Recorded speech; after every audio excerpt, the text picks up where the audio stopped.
Welcome to the Lovecraft Tapes, a real play Call of Cthulhu campaign using Roll20.net. I am your keeper of arcane lore. Should I say that even creepier? Keeper of arcane lore. Jeremy Boomstick Johnson. So he says Boomstick over there. And your investigators of the unknown are Bryan Johnson as Samantha Sam Brewster. Hi, everyone. George Gallagher as Chuck Blaine. Hi. And Matt Sealish as Danielle Williams.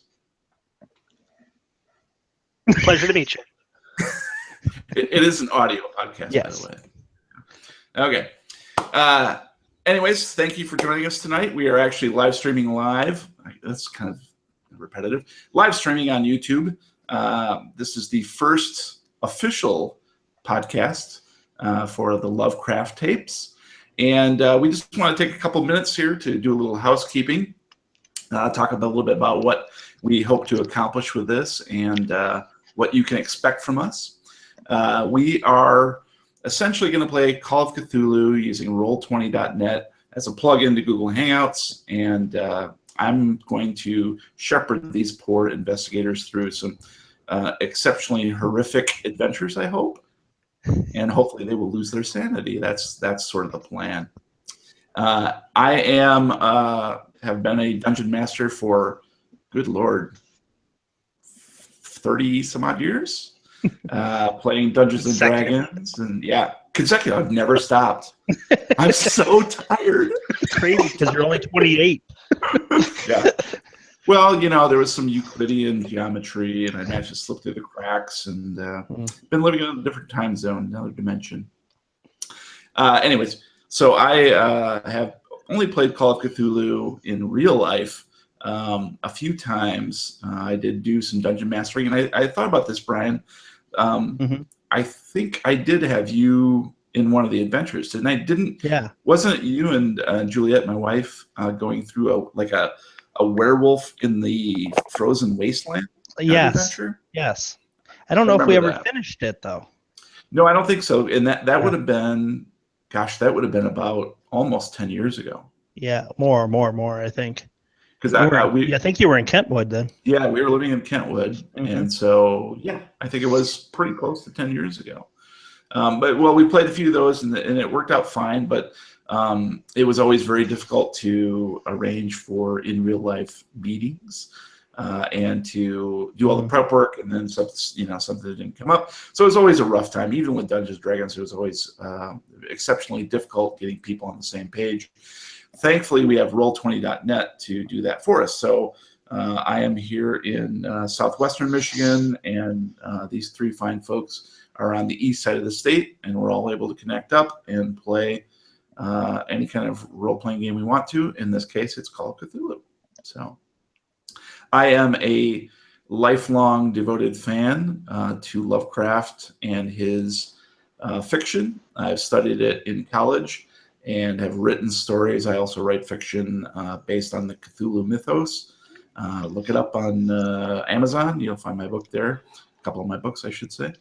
And so I really like the creepy atmosphere and environment that Lovecraft has put forth, even going so far as the first Quake game, which I believe Sandy Peterson, who created Call of Cthulhu, designed some of those levels in Quake. I just found out not long ago, so that's pretty cool. And obviously, we all play computer games and Xbox and that sort of thing too. So anyways, that's my experience.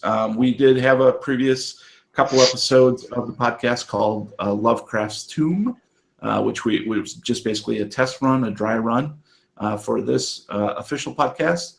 And it went pretty well. And we basically came down with this party of investigators to continue the adventures. So they did recast their characters. Previously we did play in modern times, and now we're stepping back into a different time zone, so which we'll get to that in just a couple minutes. So And I know you guys have spoken a little bit about your experience playing role-playing games. Brian, you've already talked about that a little bit. Yep. And I think both George and Matt, you guys have said you really have never played, other than computer games, no real pen and paper. No, I invented Dungeons and Dragons. Well, that's That's true. right. You are Gary Gygax. I Yeah. forgot. I I forgot forgot. that. Yeah. I don't play it much, but He invented Why the would you? dungeons. I was the guy in charge of the dragons. and Bryan covered the ampersand. Yeah, that's fair enough. Fair enough. So essentially, we've got a wide array of experience here, and we'll see. We'll do the best we can. None of us have really done podcasting before. I've done a little bit of YouTube broadcasting as Brew U, and I think that was basically all I did. Maybe a couple other little things, but so we're trying this out, and it seems to be working pretty well so far. So at this point, I think it'd be fun to switch over and take a look at your guys' characters. So I'm going to basically turn it over to you, and we'll focus on each of you guys. Starting with you, Bryan, just tell us a little bit about your character, and you can bring it up if you need to. Yep. My name is Samantha. I go as Sam Brewster.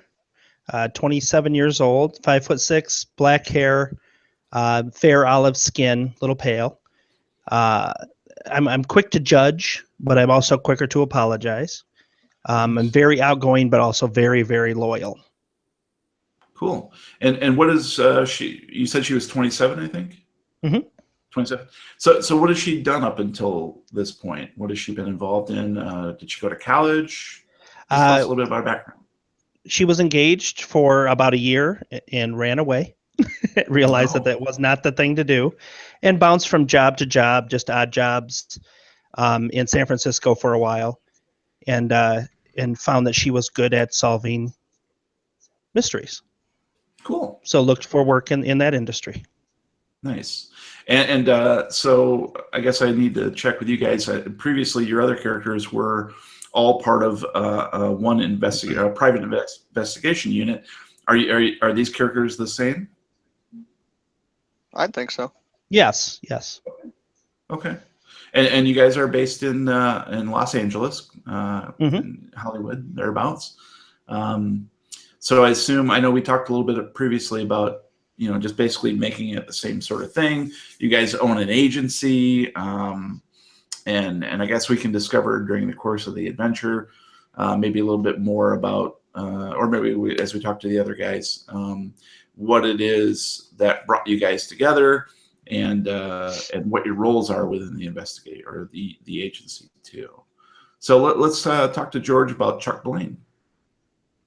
Chuck is 54.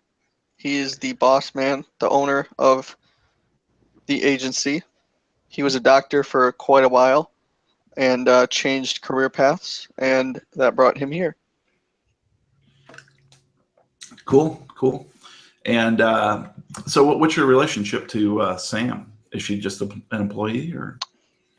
They are the pains in my ass. Okay. Left cheek or right cheek? Right. Left cheek sneak. That's it. Right cheek sneak. Okay. And how about you, Matt? Talk a little bit about Dan. I know you got quite a backstory. Yeah. So Dan is an ex-soldier. He was Special Forces.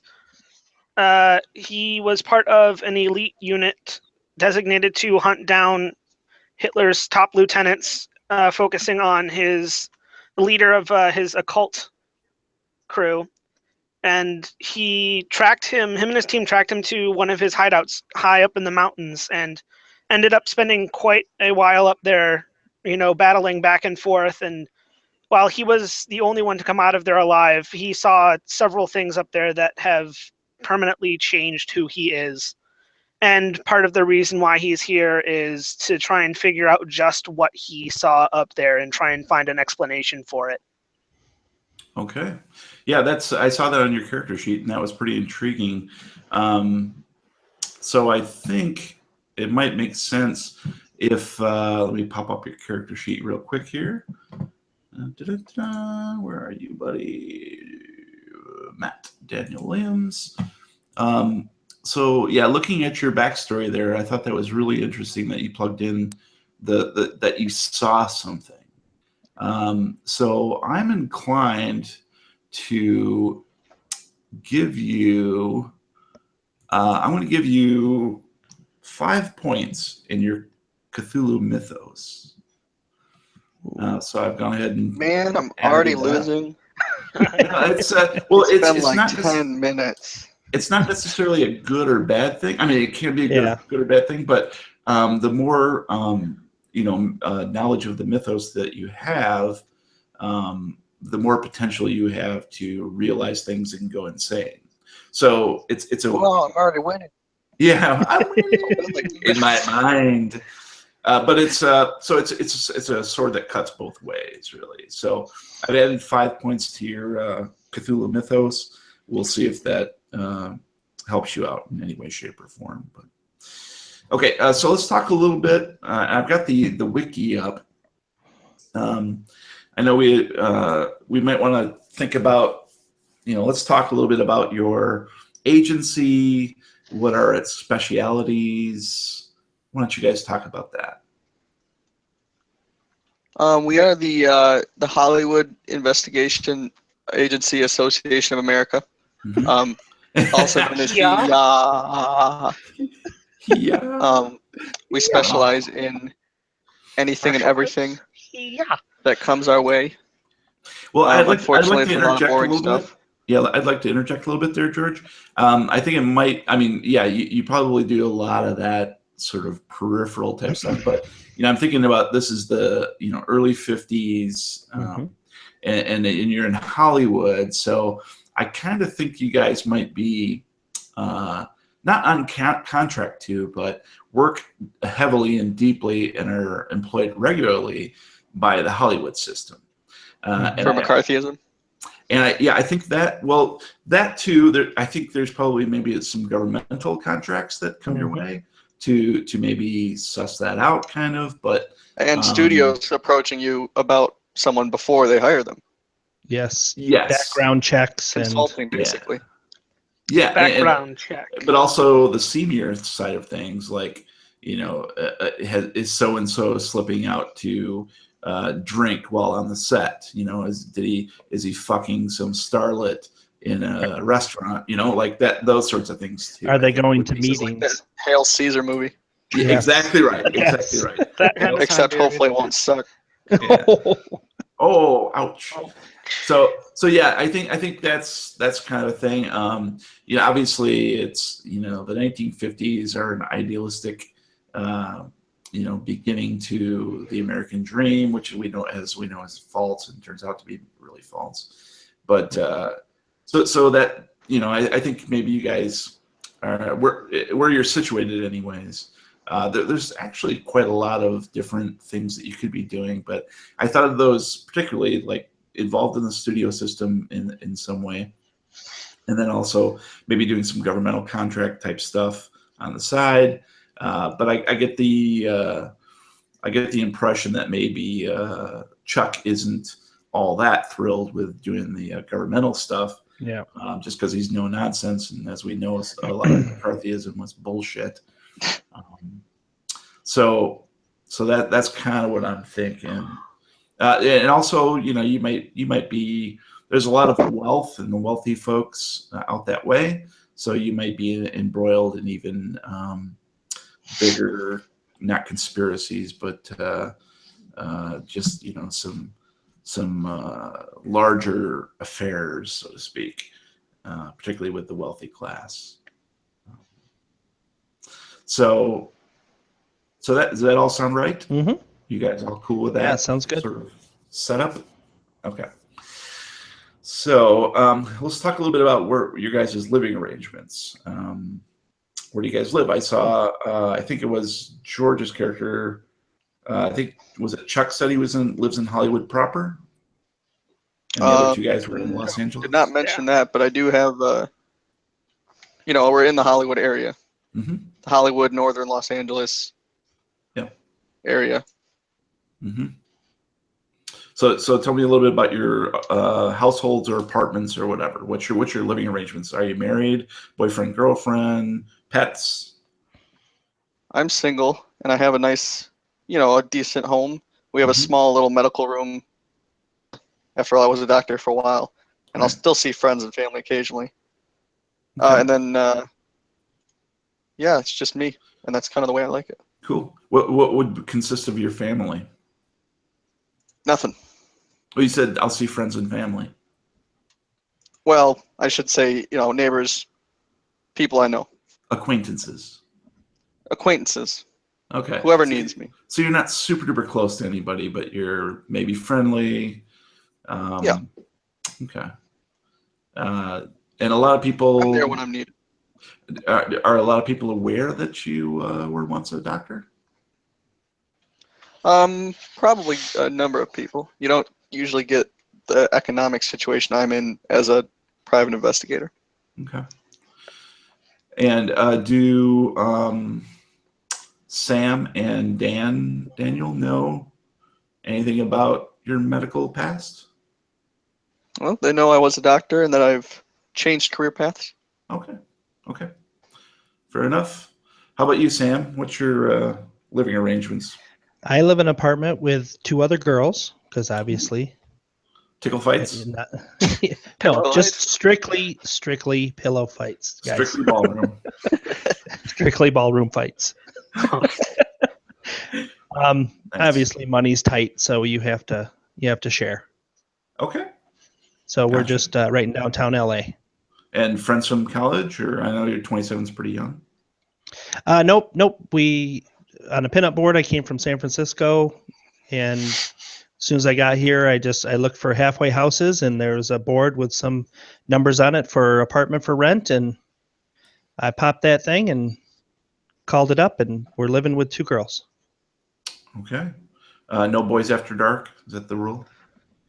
It's our own apartment, so we gotta put a little scarf on the door handle if there's going to be activity. Activity. Playing Parcheesi or Okay. Can't interrupt that. whenever they play. Any other pets or anything like that? Nope, no pets allowed in the apartment. Okay. Somebody must be allergic. No, apartment rules. Yeah, I'd love to have a puppy. Okay. Okay. How about you, Daniel? Dan is basically living off his army pension most of the time, and what little he gets from here. So he has his own small little apartment out in right on the outskirts of Hollywood, right close to. He's not quite on downtown. He's just outside, and he likes it for what it is. I mean, he doesn't expect to be living, in a $1 million mansion, so he makes do with what he has. The only requirement for his apartment was that he had somewhere to put his motorcycle, which he cares about very much. Oh, nice. Very cool. And Netflix. And And I'm trying to remember how old you were, Dan. 30. Okay, so you're relatively young. Are you a gad about town or involved with anybody? He hasn't really settled down with anyone. He prefers to just drift to, whoever he can find. He very much likes to be out and around and on the town. Okay. So he plays the field. That's what I'm hearing. Drifts in and out. No pets? No. Okay. He considers his motorcycle like his little his pet. His little kid, yeah. Well, so her name is Brenda. So. Ooh, I like it. So Chuck, I can see why you can that number one that you gravitated towards these loners, and hired them on, and how they can be a pain in the ass too, because they are sort of rootless. But maybe that's what attracts you to them. But I'm they're attracted by their willingness to work for incredibly small amounts of money. always important. Always important. I think that's in Management 101. Pretty sure. So that sort of gives me a good idea of your guys' dynamics, and beyond anything that may be hidden in your character sheets. We'll discover that over the course of time. So, Any other things you want to add before we move on? Sam is good. How so? Bad. Well, she doesn't want to brag. Well, but let's talk about that a little bit. I can't remember if it's in your character sheets or not, but what are each of your outlooks on religion? Sam was raised Catholic. Doesn't really practice. Kind of running away from it a bit, but always relies on it in time of crisis. Any reason that she'd run away from it? Very strict upbringing. Okay. So she sounds like, since she's a loner, maybe had some parental issues? Mm-hmm. Okay. How about you other guys? Chuck don't give a fuck. Oh, Chuck. I like Chuck more and more. Chuck's awesome. Dan was brought up again, just like Sam, in a very strict, very controlled household. Mhm. But after going to war and after living through what he has, he decided that if there is a God, he's not worth following for what he puts people through. He very much went through the thought process of, this is terrible. Why would any kind of being that is all powerful and can do anything would let people suffer like this? And so he's very much dropped religion and is very much against it ever since what he had to go through. Mm-hmm. Okay, that makes perfect sense. Thank you. Okay. All right. Any other issues before we move on? I think we're good. Okay, cool. Let's do it. All right. We do thank you for listening to our very first official podcast episode and hope to bring you some fun and horror in equal measure. And now we begin. Chapter 1. Lights, camera, chaos. And fade to black. I think it's supposed to be action. No, yeah. Oh, shit. I think I typed that wrong. All right, Now let's we have to start all over. again. All right, begin. The time, summer 1951. The place, Los Angeles, California. President Truman has fired General MacArthur for acts of defiance in the Korean War. Senator Joe McCarthy of Wisconsin has been sowing the seeds of paranoia, claiming communism has infiltrated the U.S. State Department. Neighbors peer suspiciously at one another, wondering who might be a spy. But through it all, Americans in La La Land are joyously embracing consumerism, stocking their larders with Swanson frozen dinners, buying new cars, and drinking vodka martinis.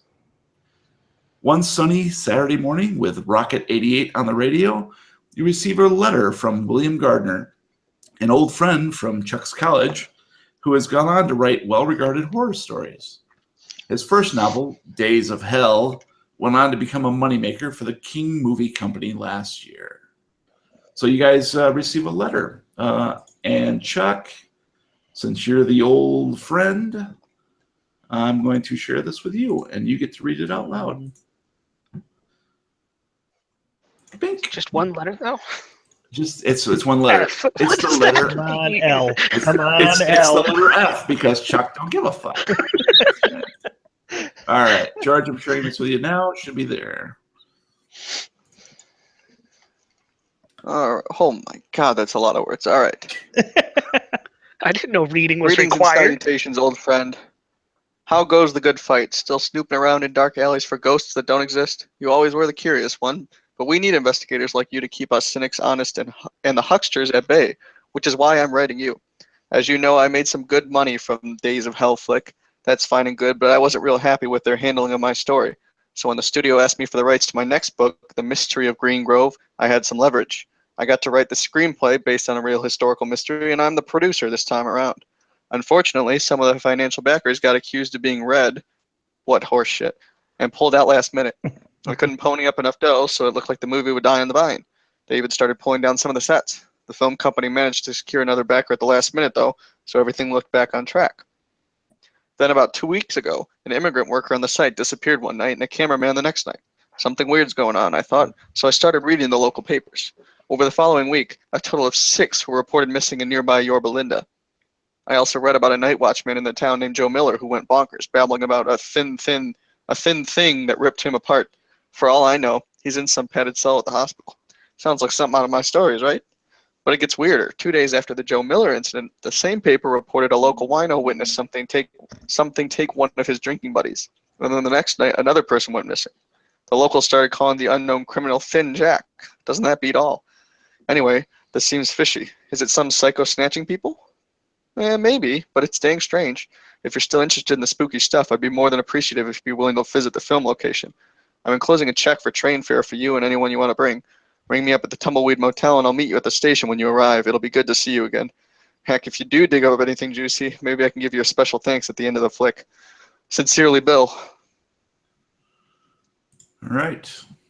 So you have a letter from an old friend asking you to investigate a string of disappearances up towards Yorba Linda.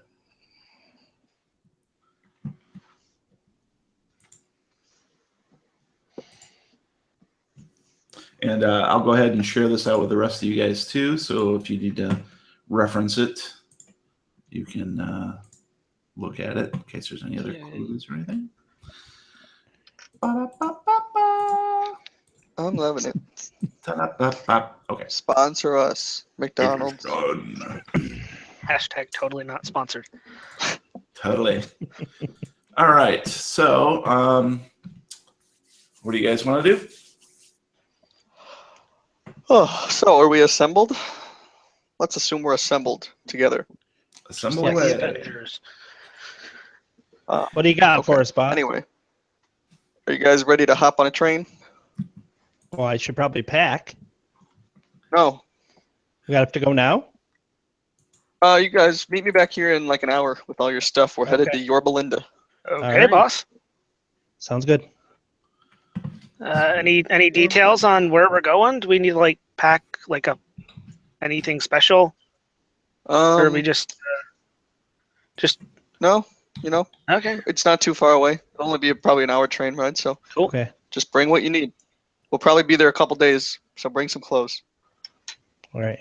You know, the normal. Do I have to bring So- clothes? We all know Yes, how Sam, Sam feels about pants. Sam hates it. Well, it is the 50s. I don't think she's allowed to wear pants. She'll get Oh, shot. good point.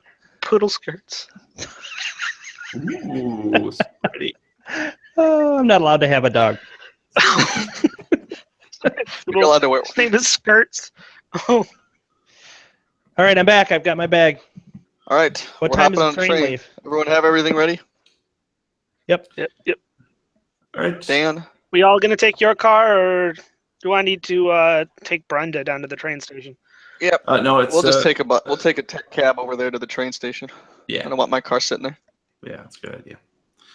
So you flag down a cab, take it to the station, and there's basically a noon train out. So after breakfast, that's no big deal. You hop on and take the train.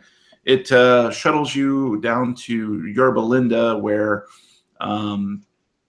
the small town has been blossoming lately, particularly after the war. A lot of GIs have settled there. And what you noticed coming into the city is just how much it's grown since the last time you've been there, and how many homesteads are going up. It seems as if the city is spreading outward from the middle of the downtown district. It's still relatively small, particularly compared to Los Angeles or Hollywood, but it's a quaint little town, and it appears to have probably doubled in population just over the last couple of years. So you pull. So let's bring up Bill at the Tumbleweed Motel. Okay. You're able to get a connection. There is a phone at the station. It's basically a direct line. They just dial a couple numbers and ask the operator to patch them through. They're still using an operator system. Well, Ma Bell is still going. Exactly. Ma Bell is the one and only. Has been broken She's up got yet. the ill communication. Ma Bell. And essentially, you are told by the Tumbleweed Motel that they've been expecting your call, and unfortunately, William is not available right now. But they've been given instructions that when they hear from you, to let you know to simply take a taxi up to the movie site, which is at the old Green Grove Village. All right. So to the cab we go. I guess all hail is a cab. Okay. Taxi? So you guys all pop into the taxi and you drive out of town. I'm going to share a map with you real quick. And actually, I will not share a map with you. I'll just. I like it. Yeah, you like that? Yeah, it's nice. Way to get my expectations up and then rip them away. Right. So, but I can actually put you on this page and maybe draw you a little map. Slow down, George. Shiver down. So the town is about an hour away via cab. Actually, less than that. Let's say 30 minutes. I think that makes more sense. So I'm going to do a little freehand drawing here. And, okay. So, and you guys can't control your tokens yet. I didn't enable them because it's really not going to matter. This is just a basic thing. So this is the main road. Yorba Linda is over this way. And you guys take the main highway, which is essentially just a 2-track, into what is essentially the base of the mountains. And then there is a dirt road that sort of peels off there. And that takes you to the site of where the movie is being shot. So, so after 30 minutes bumping along the dirt road, you pull up to a small little town. And I think this one I can actually share with you. Blah, blah, blah. Okay. Yep. So I'm going to go ahead and put that in your journals. All players. Bink. So that this gives you a little idea of what the map looks like. And this is essentially a movie site. And it kind of looks like a town that's been built there. But you do pull up to some trailers. And as soon as you pull up, William Gardner leaps out of his trailer and is like, "Chuck, welcome. How's it going, old buddy?" Hi. Good. Good to see you. Yeah, I'm glad you got my letter. Yeah. We'll see if we can help you out a little bit. I sure hope so. It's been awful strange around here lately. So what have you been up to? Still doing the studio work? Mostly, yep. Same old bullshit. Find any ghosts lurking around Hollywood? Just some damn commies, so they say. Yeah, that senator sure to bug up his ass, huh? Yep, but he's putting my imaginary kids through college. Imaginary kids. Yep, those could be a pain in the ass for sure. And who are these fine folks? I don't care. Hi, sir. I'm Sam. Oh, Well, my pleasure. Nice to meet you. nice to meet you. This is phenomenal. I love this. Are you shooting currently? Is a movie being made right now? It is indeed, yes. We're actually on a little bit of a break right now, but they're probably going to call us in about an hour. We were just having some lunch. Are you guys hungry at all? I'm famished. Okay. Well, why don't you follow me and we'll get some grub. They're not. It's not nothing fancy, but it's pretty simple stuff out here. Pretty nice. So he takes you to one of the film compound items on your map there, one of the buildings.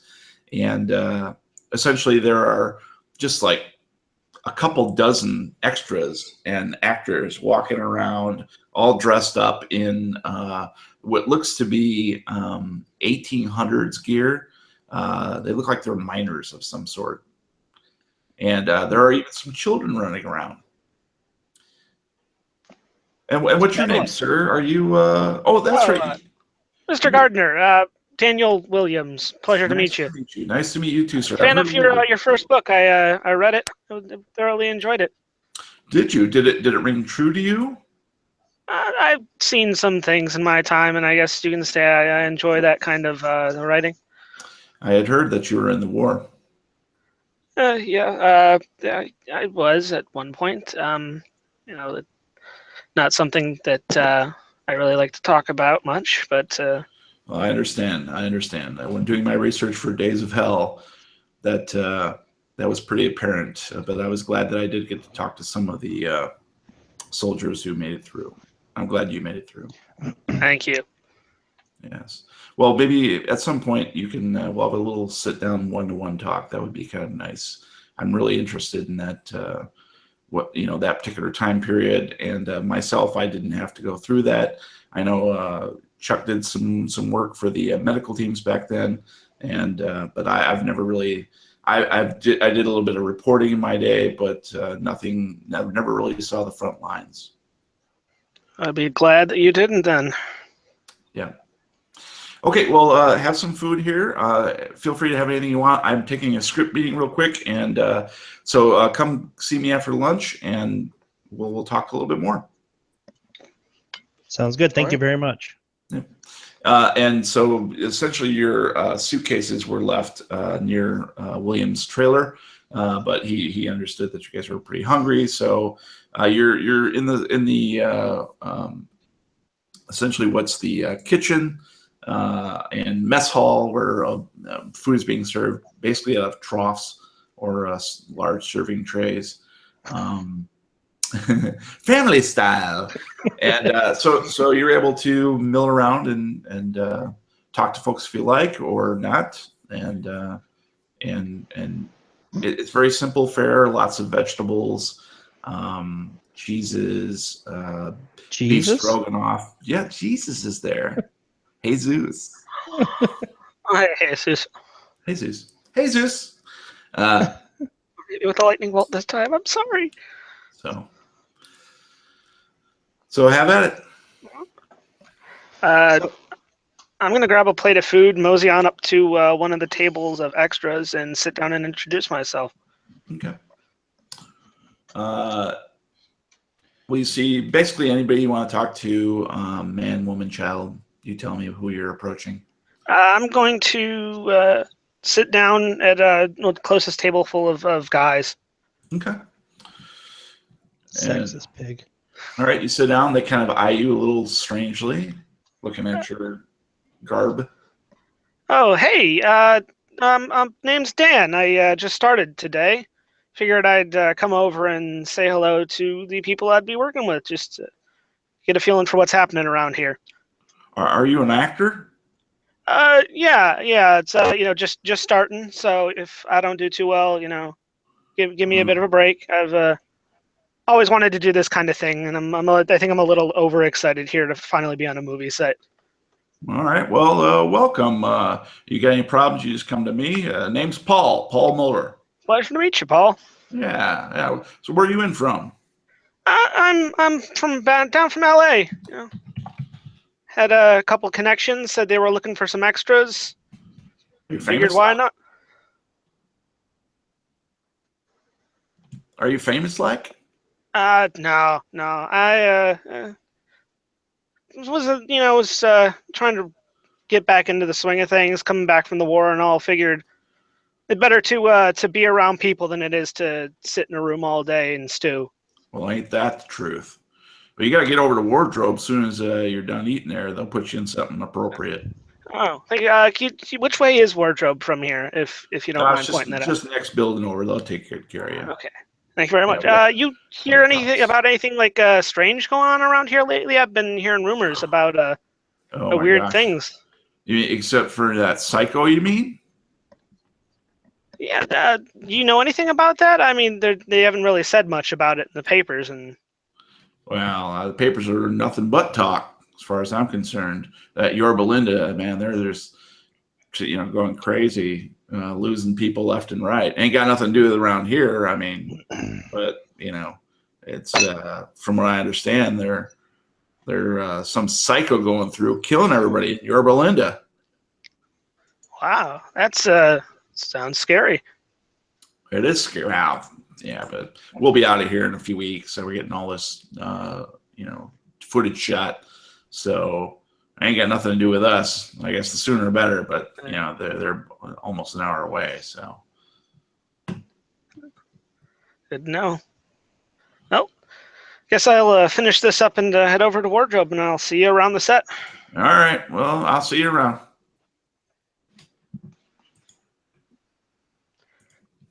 Hey, boss, what is this all about? Can you give me any information? Here, read this real quick. Fill yourself in. It sounds like he's gonna go undercover, unfortunately. So I guess we'll have to kind of distance ourselves from him Mm-hmm. and just and let him fly solo, which is That terrifying. sounds good. You tell me what to do, and I'll do it. It's terrifying. Well, read the letter and eat up, and we'll go talk to the security department after this. All right, sounds good. Okay. So the food's pretty dang good, actually, for being so simple. The cook does have a pretty deft hand, particularly with the seasonings. But it's a pretty nice lunch. That was fantastic. Let me know when you're ready. We can head on over to security. All right. Let's go find security. All right. I'm just doing a couple quick things here. They're probably located in other buildings. I was thinking that those 2 square buildings that aren't marked, That they look could be. suspicious to me. Wait, no, Mhm. the 2 square That's where I buildings would hide the body. square buildings, because there's a difference. Right. True. What about the building that says Green Grove map? That's probably where they're at. No, that's just a giant oversized map Right. of this. Oh, I'm going to the saloon while you guys figure it out. That'd be nice. Okay. Okay. So yeah, essentially, let's see if I can bring up that map again. So yeah, you can go. Basically, the film compound is any of those buildings on the very south end of the map there. So basically, I need to know what you guys are each doing after lunch. I'm Well, going me with and the boss. Sam are and going we're to go to the security office. Yep. Okay. And that leaves me to head over to wardrobe and see if I can't convince someone there that I am an extra, and see if I can't get myself a costume and onto set. Okay. Great. So Sam and Chuck, you guys try to find a security station. There really isn't any, but asking around, you do find out that essentially they've just been assigning some folks to keep an eye on things at night, and they sort of rotate some of the extras out to keep an eye out, and they've been essentially shooting some night scenes as well. So there's been people around all the time.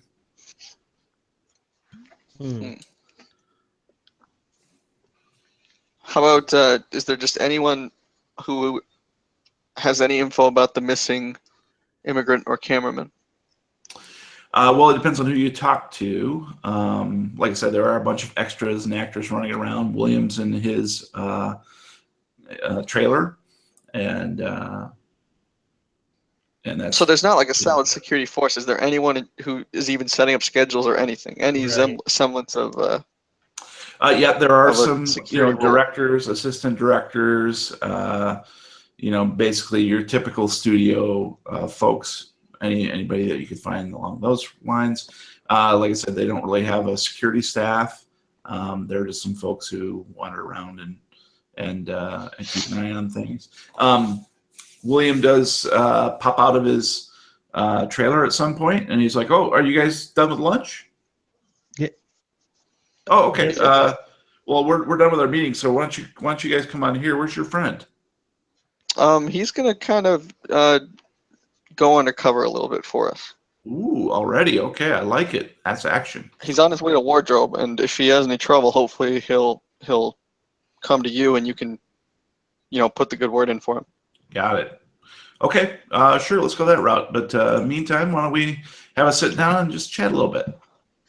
Yeah, I want to know anything. Who discovered the missing worker?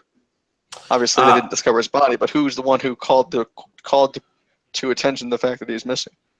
Well, you know what? I think it was one of the assistant directors. Hang on just a second. Hey, Mark. And this little guy comes over. He's a very short, young guy. Yeah, yes, sir. Tell these fine folks what you found, or tell them a little bit about the couple disappearances around here. Yeah, what do you want to know? Anything weird spotted, or the day before, the day after?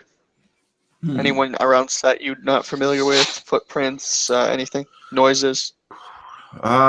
Just normal stuff. I mean, it's a film site, so we're going 24/7. It seems like.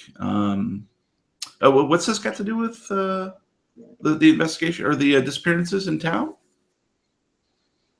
We're just covering all our bases. Yeah. Well, yeah, I think there was one guy. He was what was his name? Manuel. He was a migrant worker. Mm-hmm. He disappeared just a couple weeks ago. Whatever that letter said, a couple weeks ago. Yeah, 2 weeks ago. Yeah, Manuel Padre. But I think he just up and left. He just, we just had him digging some ditches and stuff, and I think he just split town. He didn't show up with anyone. There's no one who knew him. Nope. He was completely just some guys we picked up in a truck who wanted to do some ditch digging, and he just up and left one night. We're kind of far out of town for someone to just up and walk away. Mm-hmm. Well, he's from around here. He's a migrant. He's probably up in the hills somewhere. What about the cameraman? Oh, geez, Homer Wilson. Well, let me tell you, he had a little bit of a fight with the director the previous day over some pay, and we think he did that to screw the director. Really? And there's any proof of that? He said anything to anyone, or anyone saw him going away? All I saw was the argument. Man, they were really going at it.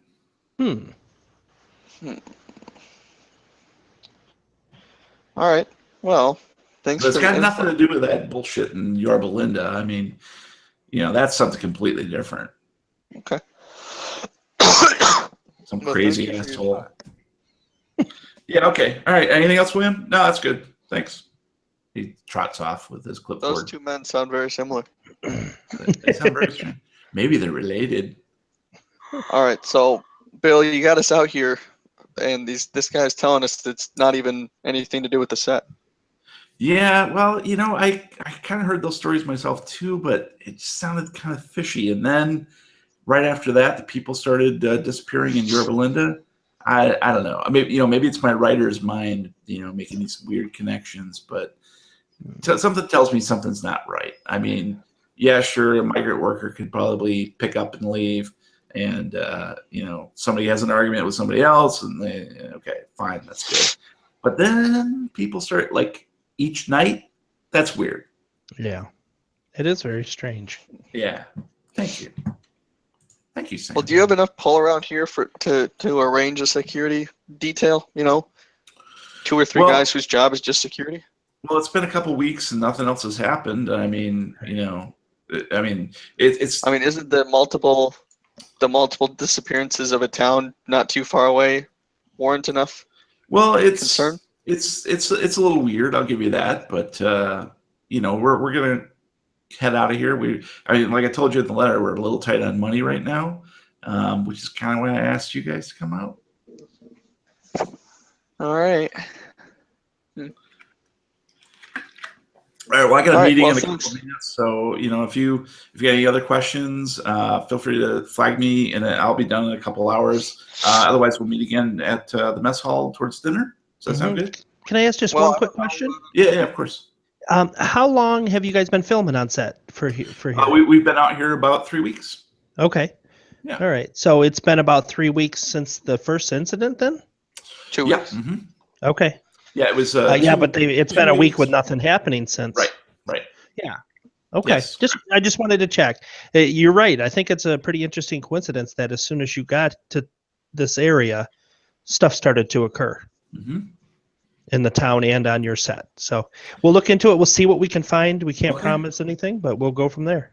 Great. Well, I appreciate it. Anything you guys can do would be incredible. And again, even though I can't be certain that these events aren't tied together, they seem different enough that they may not be. I don't know yet.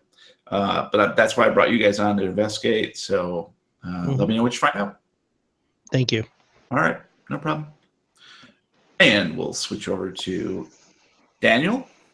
So Daniel, you stroll into the wardrobe, and this fussy lady, whose name is Alasdair, shuttles right up to you. Yes. Can I help you? Hi, I'm the new extra. Just rolled in. I was told to come on over here and get dressed up. Well, I wasn't notified of any new extras. Oh, who are you playing exactly? I wasn't told. I just I was told by Mr. Williams that they needed a big guy like me to stand in the background and look all tough. Oh, do you mean Billy Gardner? Was that his name? I'm sorry. I'm terrible with names. You are pretty bad. Yes, you're right. Okay. Well, I've that's talked fine. to so many people when it comes to the hiring and in these places and studios. And all right. Well, if he said it was okay, then come on back. And she leads you through some clothing racks, and you pass by props. So you see pickaxes, you see basically mining equipment, and then she takes you into some wardrobe stuff. And there's another gentleman there being outfitted too, and he kind of looks at you in the mirror, glances at you, and says, "Oh, are you one of these other extras?" Yes, yes, I am. Pleasure to meet you. Name's Dan.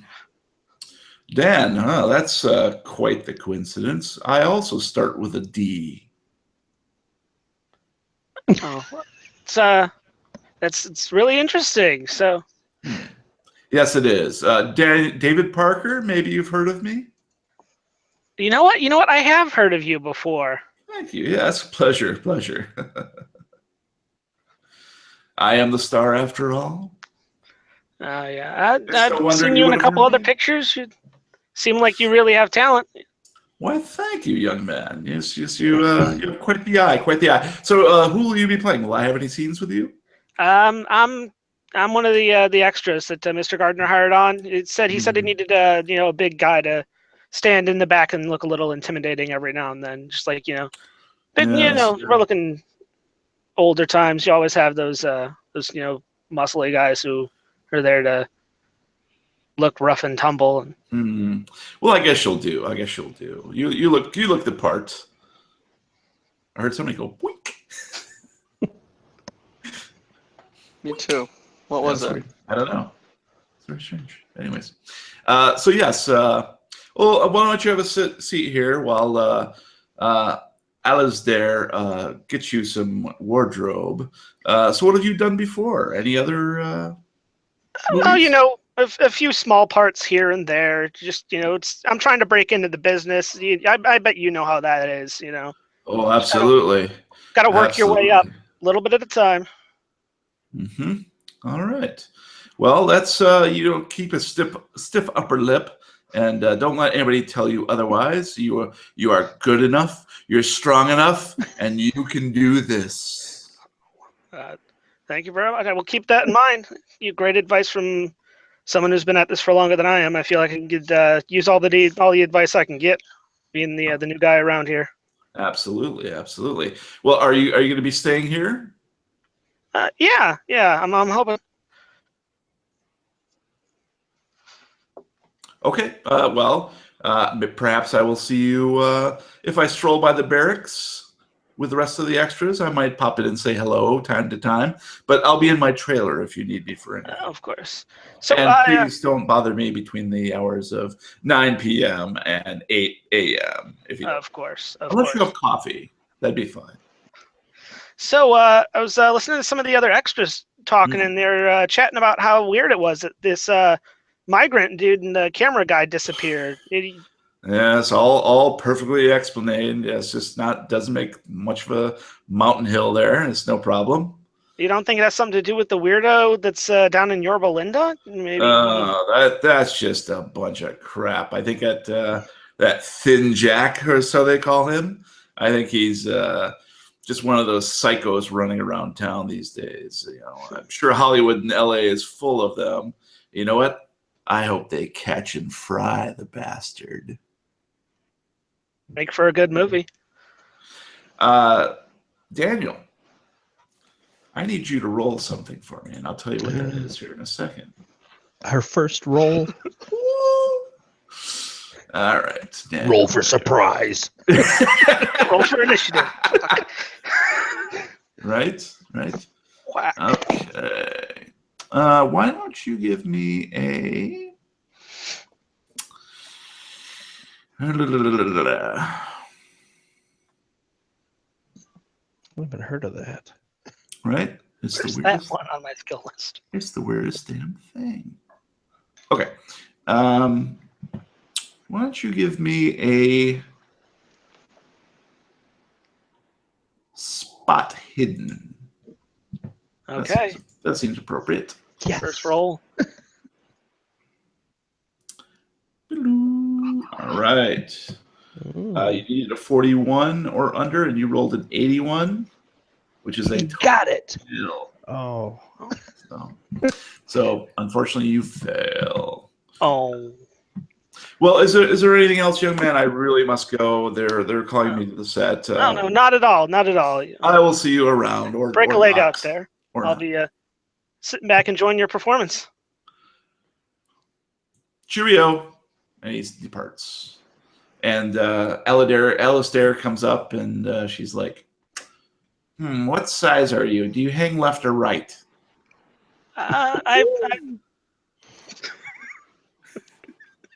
Okay. So we'll cut scene there and switch back to Sam and Chuck, You gonna leave it hanging? so to speak. It's not a cucumber. It's a It's a gherkin. gherkin.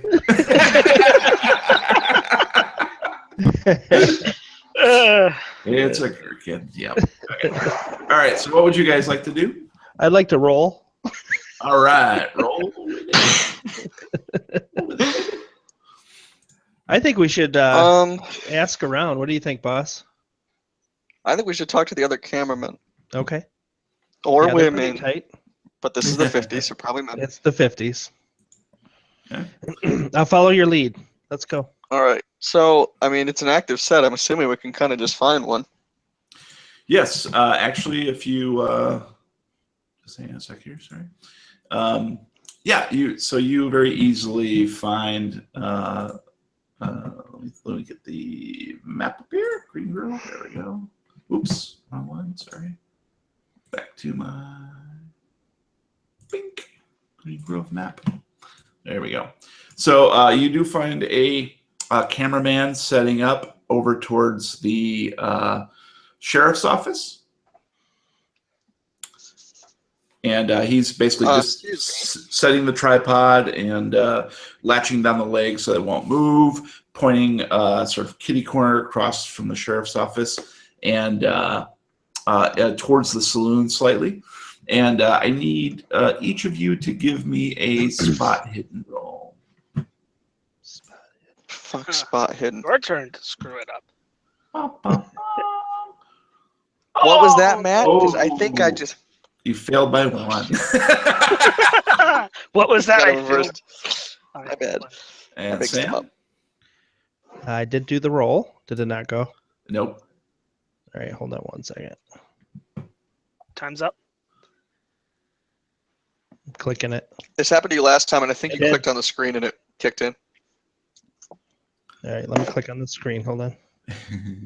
I've got way too many windows up. 9 million. You have Click 10 here to windows? drag. Oh. A billion windows. Roll the dice. There you go. Oh, it like last time, it gave me the prompt before it would allow it to happen. Gotcha. All right. So, it did pop up twice there. Oh, yeah, so you double- your first one actually succeeded. So, Okay, sorry. I didn't realize it was a so- prompt. I apologize. So, Sam, you do notice that as you approach the cameraman, and it looks like Chuck is, so intent on actually starting a conversation with this gentleman that he doesn't notice, but you do, peering in through the sheriff's window office, that inside it's completely blank. So these are essentially hollow buildings that are set up just as sets with nothing in the interior. Okay. So Kind of like the inside of George's heart. bereft of anything, no furnishings. So Chuck, you approach this gentleman, and he kind of looks up curiously at you. Can we ask you a couple questions? Sure, I guess. Are you journalists? What? I'm here on behalf of Bill. Oh, okay. Yeah. What's up? So this Homer Wilson fella, you knew him? Oh, yeah. He's I actually replaced him. Really? Yeah. What did they tell you about his departure? Well, he's been known to be a little bit of a prima donna, and leave it to him to get like just so a week into shooting and then demand more pay. That's such a bullshit move. Who told you that was the circumstances? Oh, it was they had an argument right there in front of everybody. But you're the replacement. Who's the one who told you about it? Oh, William did. William told you that he left on pay, huh? Yeah, that was the argument. Yeah. Mm-hmm. Okay. So any other cameramen around who've been on since the beginning? No. It's a pretty small crew. It's we don't have much of a budget, actually. Thank God we did get a little bit of a kickback, but no. People who worked with him on a daily basis. The old cameraman? No, he was kind of he just relied on gophers. No assistant cameraman. All right, thank you. But we do have a boom guy. He does the audio. For sound. What's his name? Yeah. It's Peter. I'm Chris, by the way. Peter. Thanks, Peter. Or thanks, Chris. Yeah, no problem. Any other? You mind if I just keep going here? Yep. All right, so we're gonna walk away. Okay. We're off. Great. He kind of watches you for a minute, just kind of, a little suspiciously. I flip him off. Sir, that is not appropriate. I give you the bird, sir. You know what? Whoop. Take that. Where are my beads? Beads come out of nowhere to hit you in the face. Holy shit. It's beads, man. All right, so do we see Boom Mike, Peter? Chris somewhere? Peter. Yeah, Peter's actually, the boom mic dude. Actually, you do. He is coming out of The closet. coming out of the closet, baby. No, he's Not the 50s, you're not. traveling along. He's fabulous. He's traveling from the post office Western Union at the east end of town through that alleyway that says other buildings. And those other buildings to the south there, before you get to the actual compound, are just sort of their props to give it scale. So they're not designated for anything. They're just sort of random empty box buildings. Okay. But you do see obviously a audio guy with a boom microphone and a very large side reel-to-reel audio recorder. Oh. Coming down, he's sort of laboring and limping a bit. All right, let's approach him. Okay. He looks at you like, you guys want to get the fuck out of the way? Yeah, and you are? I'm here from, I was sent by Bill Gardner. Oh, is I that wanna your ask you a first couple name or last name? That's my first name. It's French. For French. I know a couple words of French too. You want to hear them? Oh boy. All right, Pete. Here's the deal. Just take a chill pill. Hey, We got a couple questions I'm on for the you. clock We're here here now. by your producer. Yeah, you're getting paid. Get with your questions. Why don't you walk along with me? Get with your questions. All right. I want to know anything you know about Homer Wilson. Yeah, what about him? That prick? What did he do to you? What did he do to me? He left me high and dry. So he So you really weren't left wet? after a week just because of pay? That guy? I'm surprised we didn't have any creme brulee on the set. He wouldn't pitch and run. So you How think did he? Do you know how he actually got off the set and out of town? Hoofed it, took You a don't cab, exactly gives a get to- fuck. In the middle of the night. Yeah, that's the best time to leave. No one sees you. Well, it's an active set.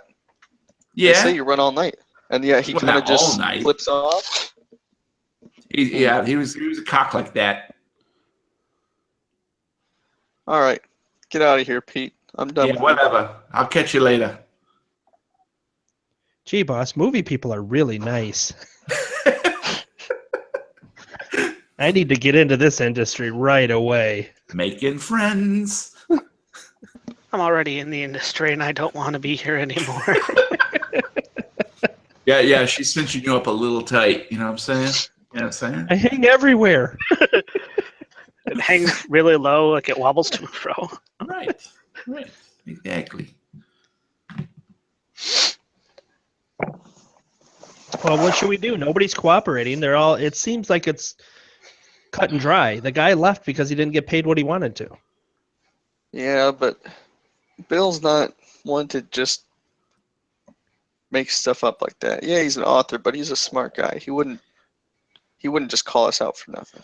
Do you think maybe it's promotion for his movie? To try to get some... No. I don't think so. Look who it is. It's us. It's not like he called the news. True. There's something going But on. why does everybody else not have that same opinion? Why is it just Billy? Maybe they don't want to. Think about it. If they had started to admit to themselves that something weird could be going on, they're out here alone all night. That's true, yeah. But That'd be the I don't rest- think anyone can doubt something weird's going on in Yorba Linda. So maybe that's where we head. That might be a good move. I mean, everything Let's has centered have there dinner pretty with much. Bill tonight and Okay. crash here, and we'll head in the morning. All right, that sounds good. Okay. So Daniel, you get finished up, and you are essentially now dressed entirely as a miner, Yes. an old 1800s gold miner. Oh, so I'm over 18. You have a pickaxe. You have a pickaxe that's basically hollowed wood and a little more than aluminum or almost practically tinfoil. So it's not much of a weapon. And you stroll out of the wardrobe just as Sam and Chuck arrive back to the trailer compound. Wow, looking good. Thank you. I'd like Hey. to think that I would make an excellent miner. Hey, remember, guys, we don't know each other. That's how it's got to stay. If there is something You going stranger, you get away from me. on, okay, so you're never going to be a lead actor. We know that. I don't see you trying this acting stuff out, boss. So, Yeah, because I'm smart enough to know I shouldn't. okay. So So from we- what I Keep your can head tell, down. everyone Stay around quiet. here just thinks that the migrant dude they don't really care what happened to him.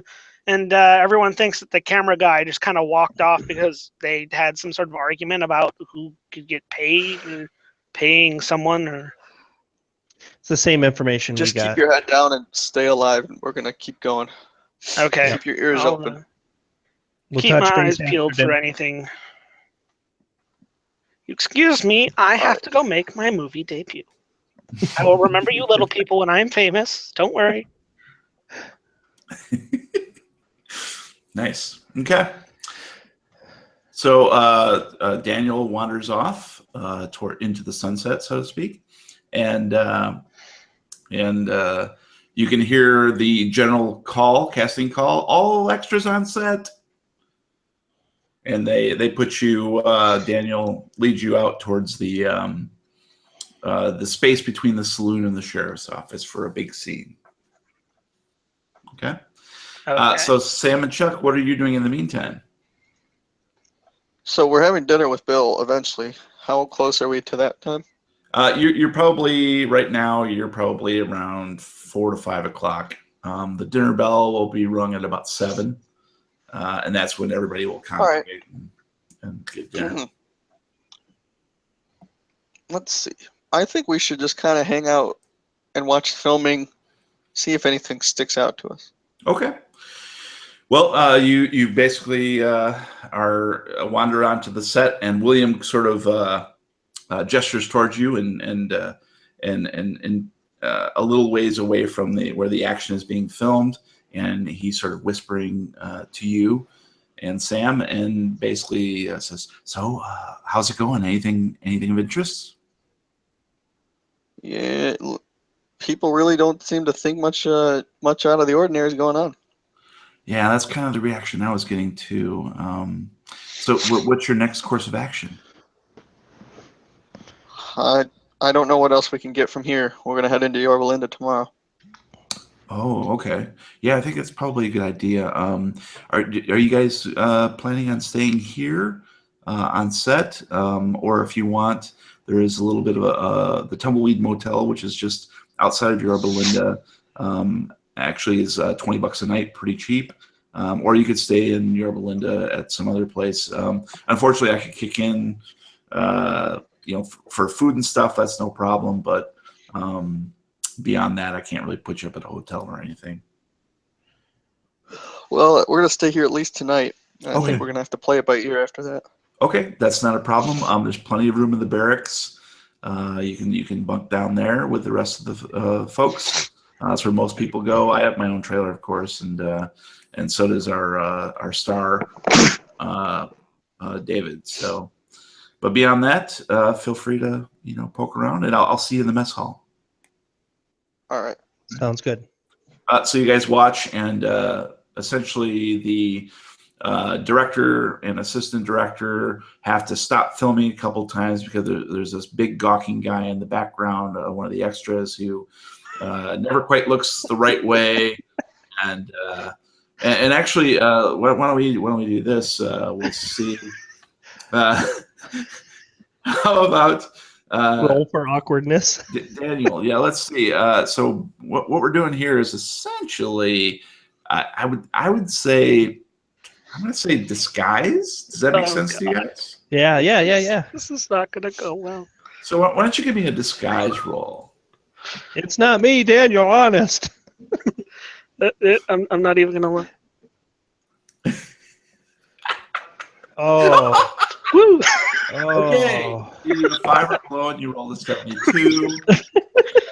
That is a fail.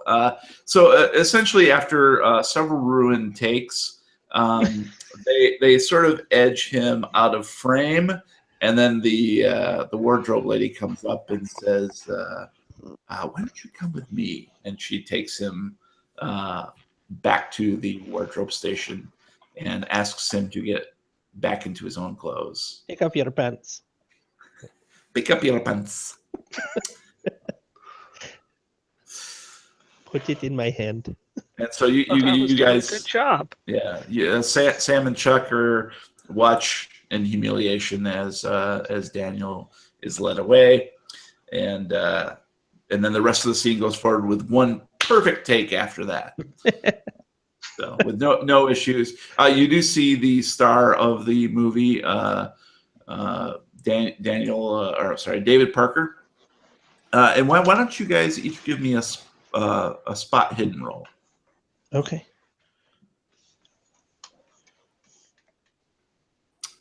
Excuse me.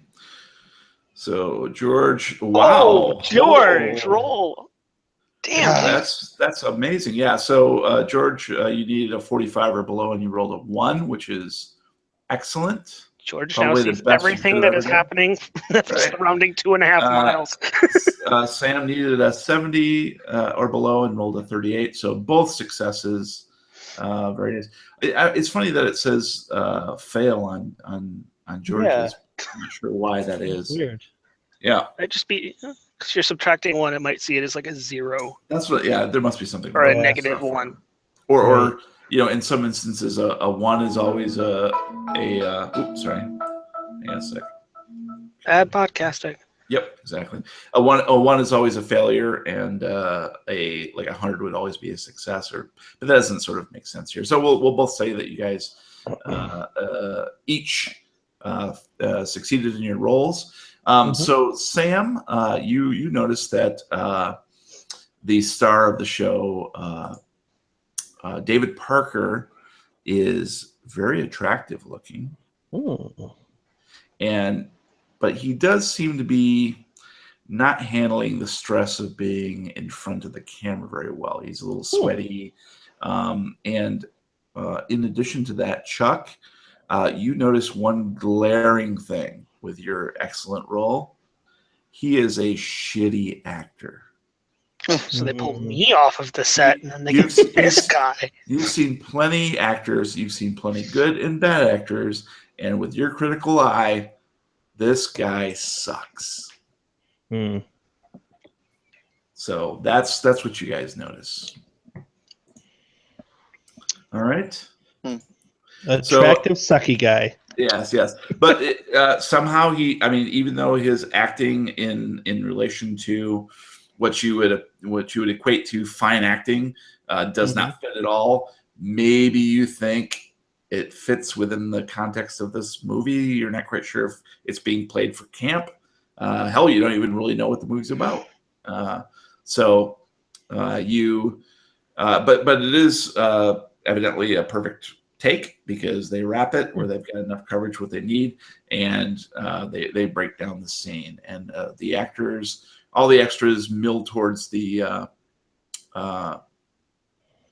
not the barracks, but the wardrobe to basically return their equipment and disguises, and then there's a bit of a break before dinner. So William walks over to you guys and is like, "Hey, how would you guys like a drink before dinner?"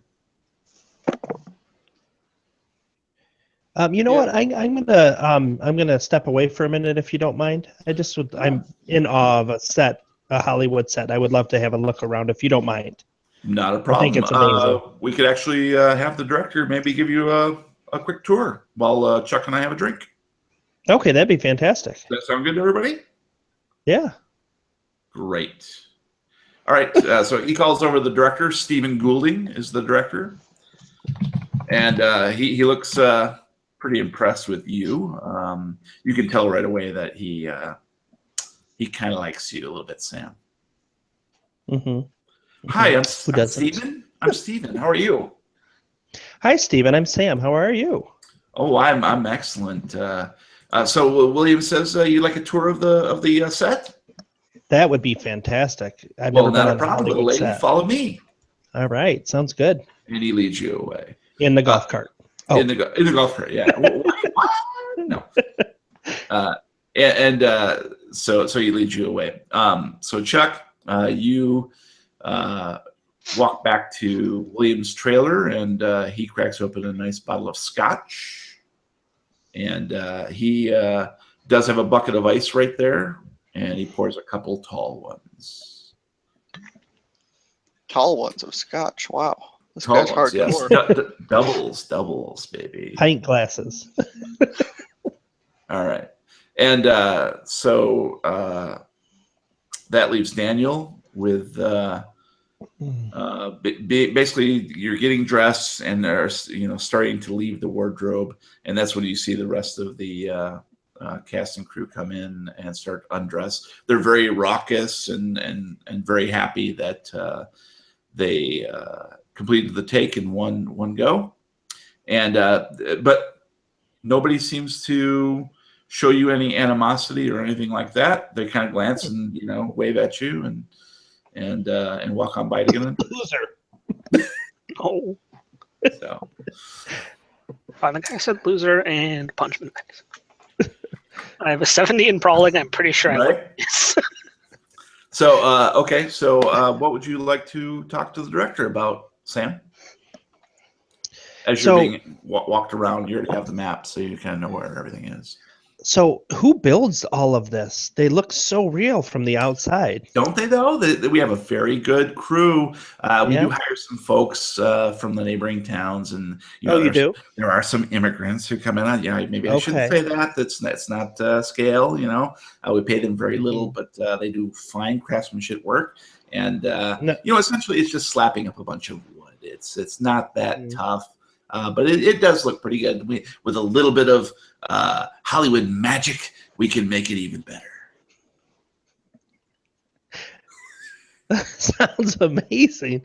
So did you hired like people from Yorba Linda? Is that or all surrounding areas? So Yorba Linda is the closest town, so I would assume there'd be a lot of people wanting to work on a movie set. It's fantastic. Well, we put out a little bit of a call. We brought in some of our own craftsmanship people to lead the gang, but really all we wanted was a little bit of brute labor, people who can saw, who can hammer, that sort of thing. And our folks guided them, and that's basically it. But I think they did a fine job, don't you? I think it looks they look real. They're very solid. He goes up to one, he bangs it with his fist. He's like, solid as houses. So the whole thing goes. What's in there? And I put my hands up to the windows to look inside. Well, it's completely blank. It's a blank slate, so we can move a little bit of some props in there if we want to, and for shoot storage a and inside. No, we try to keep them completely empty. We have all the storage towards the trailers and whatnot, so that we can keep an eye on. That's what all those other buildings are. Yes, the other buildings. Yes, the giant ones with the other building. Yeah. So can anybody get into these, or are the doors sealed up? How does it work? Yes, you follow me, young lady, and he goes right up and opens the door. It's just like a house. You walk right in. It's all good. Huh. Should we go over to the bank and see if there's any money? Trust me, there is no money. We've already had someone ask that. No, there is no money. We do have some fake money in back for some of the gold exchange scenes. So we do have a little bit of that, but it's all fake, of course. Now, what happens when you have to do filming inside of a location? Do you have a spot where you shoot inside, like if it's the saloon, or if it's the bank, or if it's the general store? How does that work? Oh, you mean yes, we do. We are going to do some pickups back at the studio.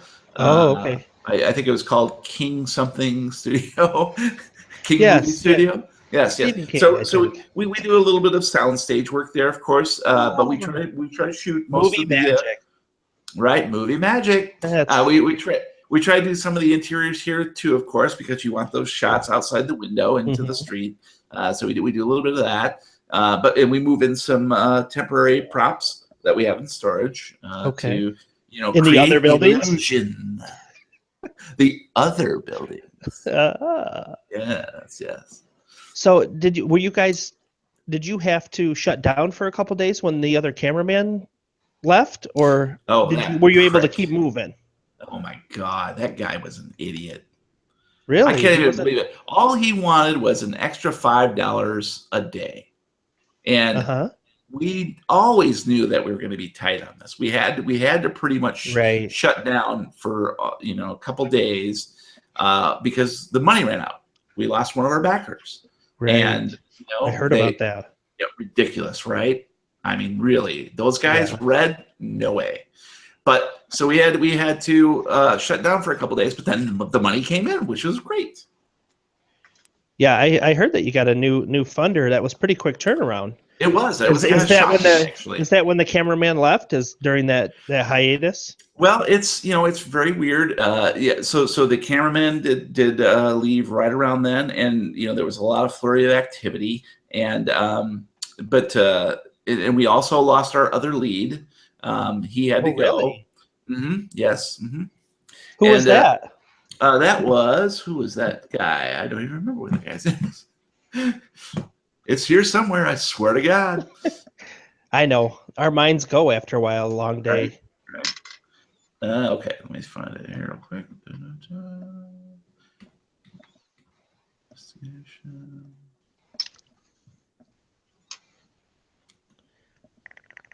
Okay. Yes, we originally cast John Stand. Okay. Very fine actor. He went on to a different project because essentially we just didn't have the money to pay him. So his contract was going to be up. The production was gonna go too long. And we only had a couple days of footage with him anyways. Okay. And thankfully, Dave Parker stepped in. And we got to cast him. He was actually here already in a smaller role, and he stepped up to the challenge of taking on the lead. So how is he doing? Very grateful. He's this is his first actual lead in it, so he's under a little bit of pressure, A little stress. I'm trying to be a little gentle with him. It's his first time. You got to be gentle, right?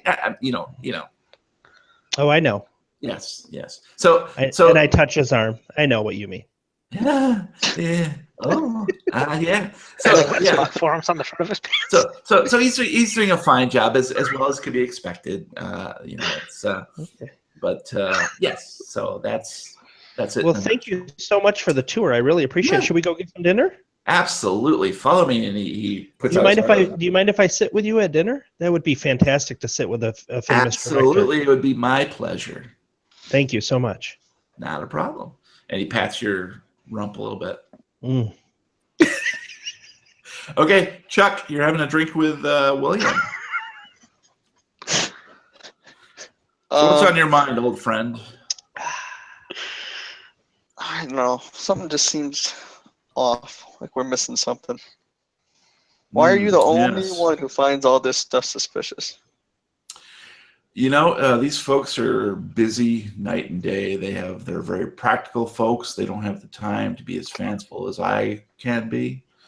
And, frankly, for a lot of folks, the weird, the unpredictable just isn't an option. Well, we have to keep. If we already told them that Daniel is an actor, so he can't all of a sudden just be working with us. We'll lose the faith of all the crew. Well, I leave that to you. I don't know the ins and outs of investigation work. So well, what we need from you is you got to keep him on set doing something. Okay, he can lug. That's true. He might be better as a gopher. It doesn't matter what he does. He just can't be associated with us. Or anything. Yes. Okay, that's no problem. I'll say the word, and he'll have free access to wherever you'd like to go. Okay, he's kind of a dick, so you don't have to give him like a nice trailer or anything. Absolutely not. He clinks your glass. okay. Okay. All right. Cool. Well, I guess we'll just. What is your schedule tonight? Are you guys filming tonight, like into the dark? No, I think we're going to wrap it up tonight. I think most of our night work is going to be done over the next few days. But tonight we're just wrapping up. We're actually a little bit ahead of schedule now that we've had that influx of funding. And so we're going to take a break tonight. And I know some of the extras are planning a little bit of a shindig down by the campfire. And so there'll be some songs. I hope that won't keep you up too late. These actor types do tend to party quite late. All right. Well, can you show us where we'll be staying? Absolutely. Let's finish up our drinks, and then I'll show you guys to the barracks. Meantime, Daniel, so you are essentially surrounded by extras all getting undressed and dressed and so forth and so on.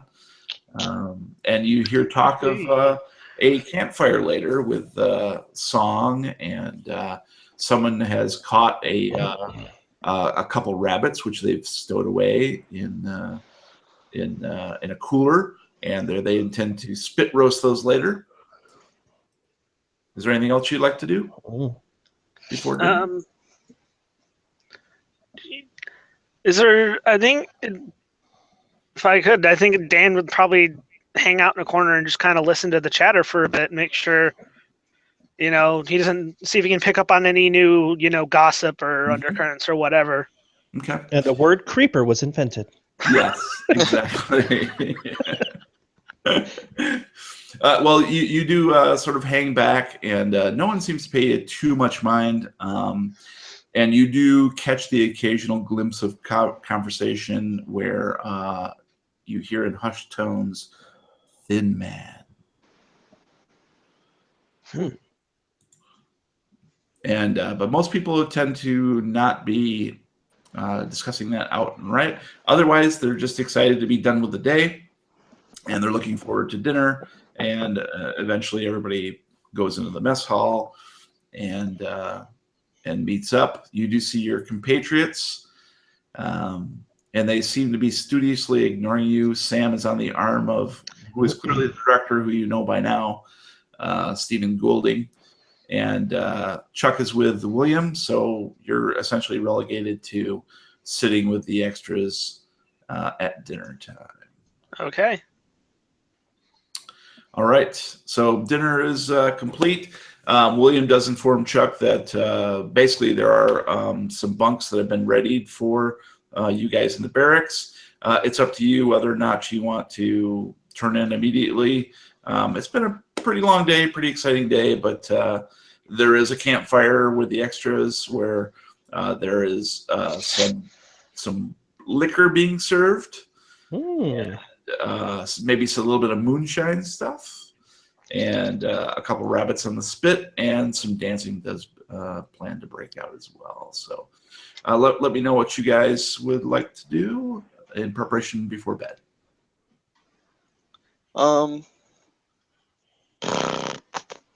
I'd like to take a Daniel's shower. going to the bonfire thing. I think we can just go to bed.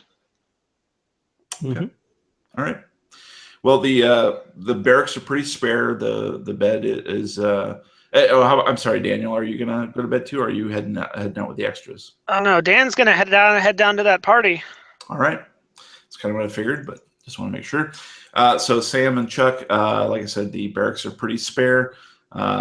Lots of bunks, lots of beds. At each foot of the bed is a locker, which has a padlock and key for yours if you want to put some stuff in there. So if you wanted to unpack, that'd be perfectly fine. There is a shower set up with potable water, that sort of thing. Pretty much anything you want that you could think of while camping or in a really seedy motel, you could have access to. So I assume you get unpacked and or maybe dressed in some night clothes and hit the hay. Daniel, you mingle with the folks, and why don't you give me a spot hidden roll? Oh boy, here we go again. Daniel, and you failed with an 88. You needed a 45 or below. Someone has to fail around here. It's not going to be these two losers. Exactly. Winners. So the moonshine is being passed around, and people are essentially just passing it around and drinking. Are you going to partake? Yes, I am. All right. Well, it doesn't take long to get completely shit-faced. That's the way I like it. That's right. And so before you know it, a rooster crows.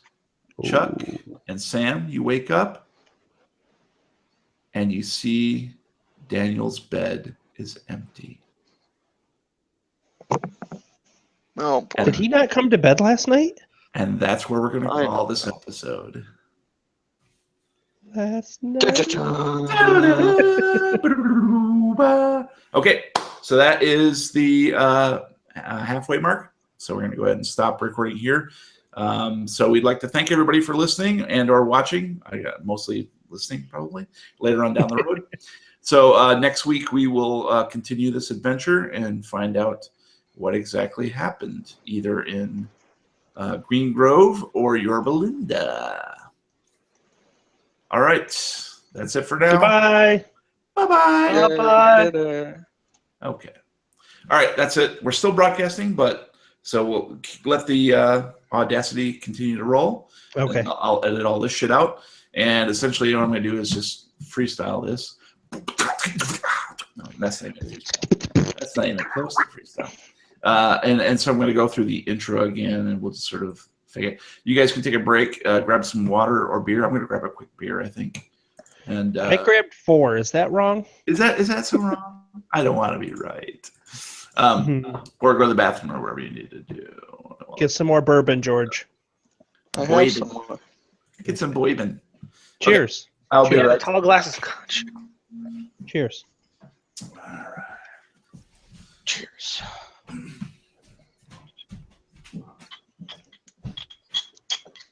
So now that he's gone, So, what are you guys up to? he'll never hear any of this. Never. I'm stumped, boys. Like usual. What if like for the next however many weeks he just trolls us and there's actually no one missing and it actually just was like an angry cameraman? There's Well- nothing wrong whatsoever. I want to go into town the next day and talk with the wino. He's the one that intrigues me. He's the one that saw the thin man take away his friend. Yeah, that's our plan. Well, it was our plan for the day until Matt went and, ruined everything. Fucked it up. That's right. I was being proactive. Thin Jack. Now, I've been writing down every name that he's given us. We have. There's I think we no got all Jack. of them in the wiki. If you. Yeah, me I and know, Matt but I updated like to Wiki. have it. I like to have it for quick access because I've got Mhm. 9 million. That's a Windows really nice open? white square you got there. So thanks. Oh, the sun! Look, you can see a letter. I can see first lead. Oh, Look at my camera adjust for the brightness. That's funny. now pull it away Watch. really quickly.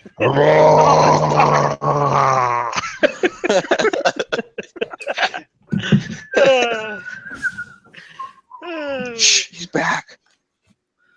Oh, That's why they no longer allow me anywhere near the children's museums in Chattanooga, Tennessee.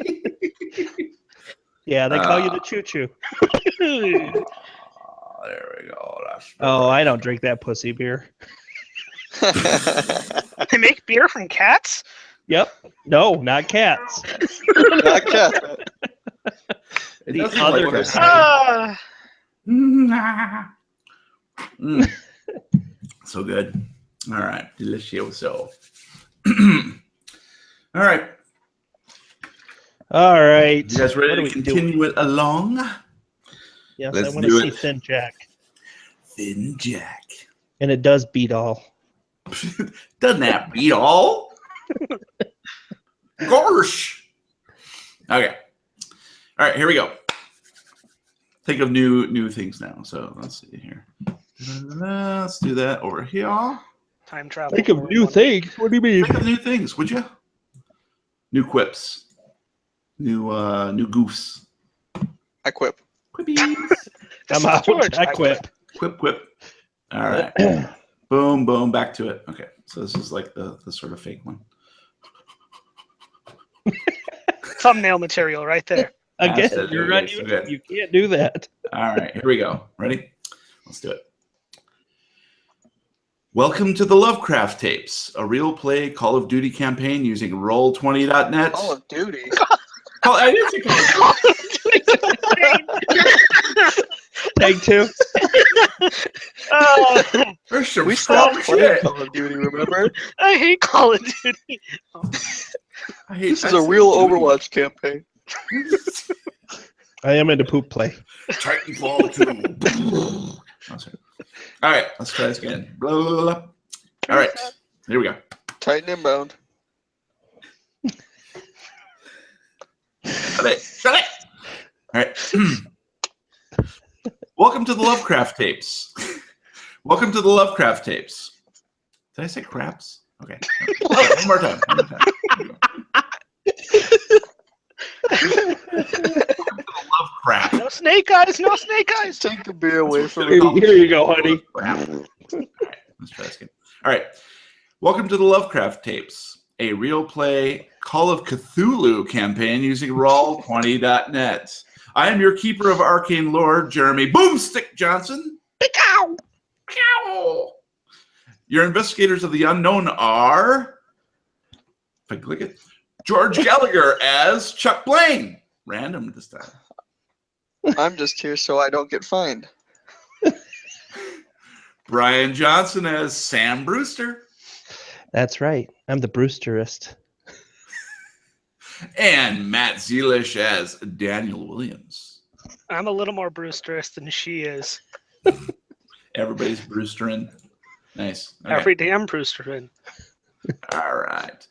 So we thank you for listening to part 2 of our podcast here.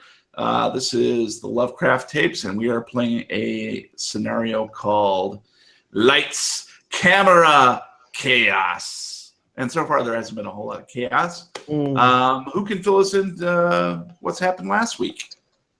I know Matt sure can. Yes, Matt. It is. Matt, it is. What has happened? Okay.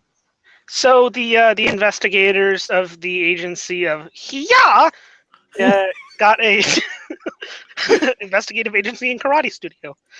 Got a letter from our boss's old friend saying that he was working up on a movie and some strange things were happening, and he wanted us to come up and check it out. So we rolled on up to the film set. We spent a day up there walking around.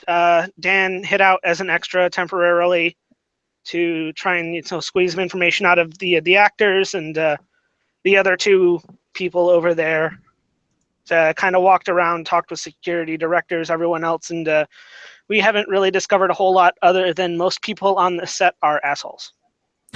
I'd say that's pretty accurate. That's very accurate. Although I guess if you're a 27-year-old female, you might appeal to more folks, but you're not. So You're saying that I'm not appealing? Yes. Well, being in the sun all day. It's pretty hot there, yeah. So this is taking place in 1951, Los Angeles, California. The investigators are actually in a film site just outside of Yorba Linda, California, not too far away. And they are investigating some disappearances on both the film site, which seem to make sense and are maybe explainable, maybe not, and some maybe more unexplainable, or at least you guys don't know a whole lot about it, disappearances in nearby Yorba Linda.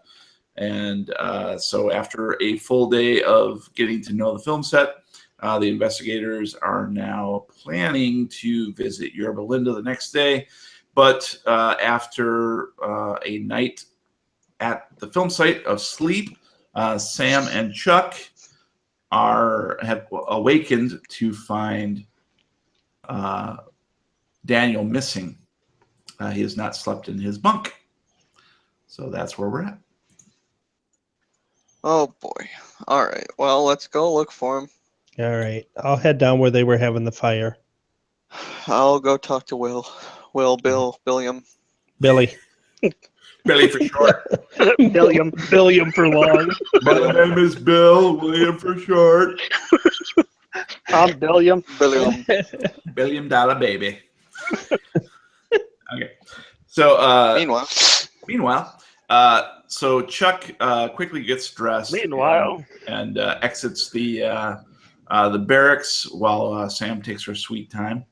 And the first thing he notices, Chuck notices in the glimmering dawn, is a familiar shape passed out with his hand outstretched towards the barrack door, flat on his face in the ground, snoring loudly. Jesus. What a freaking idiot. Can I fire him yet? That's the movie star that I know and love. I go up to him and see if there's any way I can wake him up. So Sam, you guys each take a shoulder, and he groggily comes to. Mommy. I'm not your mommy. What did you do last night? You never came to bed. Firstly, you don't have to yell. I'm right next to you. Secondly, I and then immediately turn to the side and projectile vomit. Oh, is that what that was? Yes. We weren't sure. Sure. That was a good morning greeting. And then he proceeds to pass out again. Oh Well, my god. I don't know what we can do, boss. So let him sleep it off, I think. He deserves it. Be honest with you.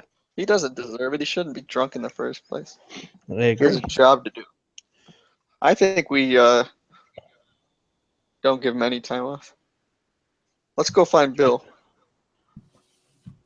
You easily find Bill. He's just coming out. He's actually heading towards the mess hall, and he kind of waves towards you as you come back out of the barracks. Bill, I think Dan here needs a nice, long, hard day of labor. Oh, he does not look good. Maybe let him sleep it off for a bit. Nope. Little work will do him some good. All right, follow me. And he leads you guys towards the mess hall and pokes his head in, motions to a guy who comes scampering out. And he says, this guy needs a job. Put him to work at the Gopher Station. You heard the man. Who turned the sun up so bright? And this old wizened guy comes up next to you, Daniel, and he's like, follow me, punk. And he wanders away towards one of the outer buildings. Anyone else see a dwarf walk through here recently? This is Jimmy Durante, I think. And you have my axe. Dangerous over short distances.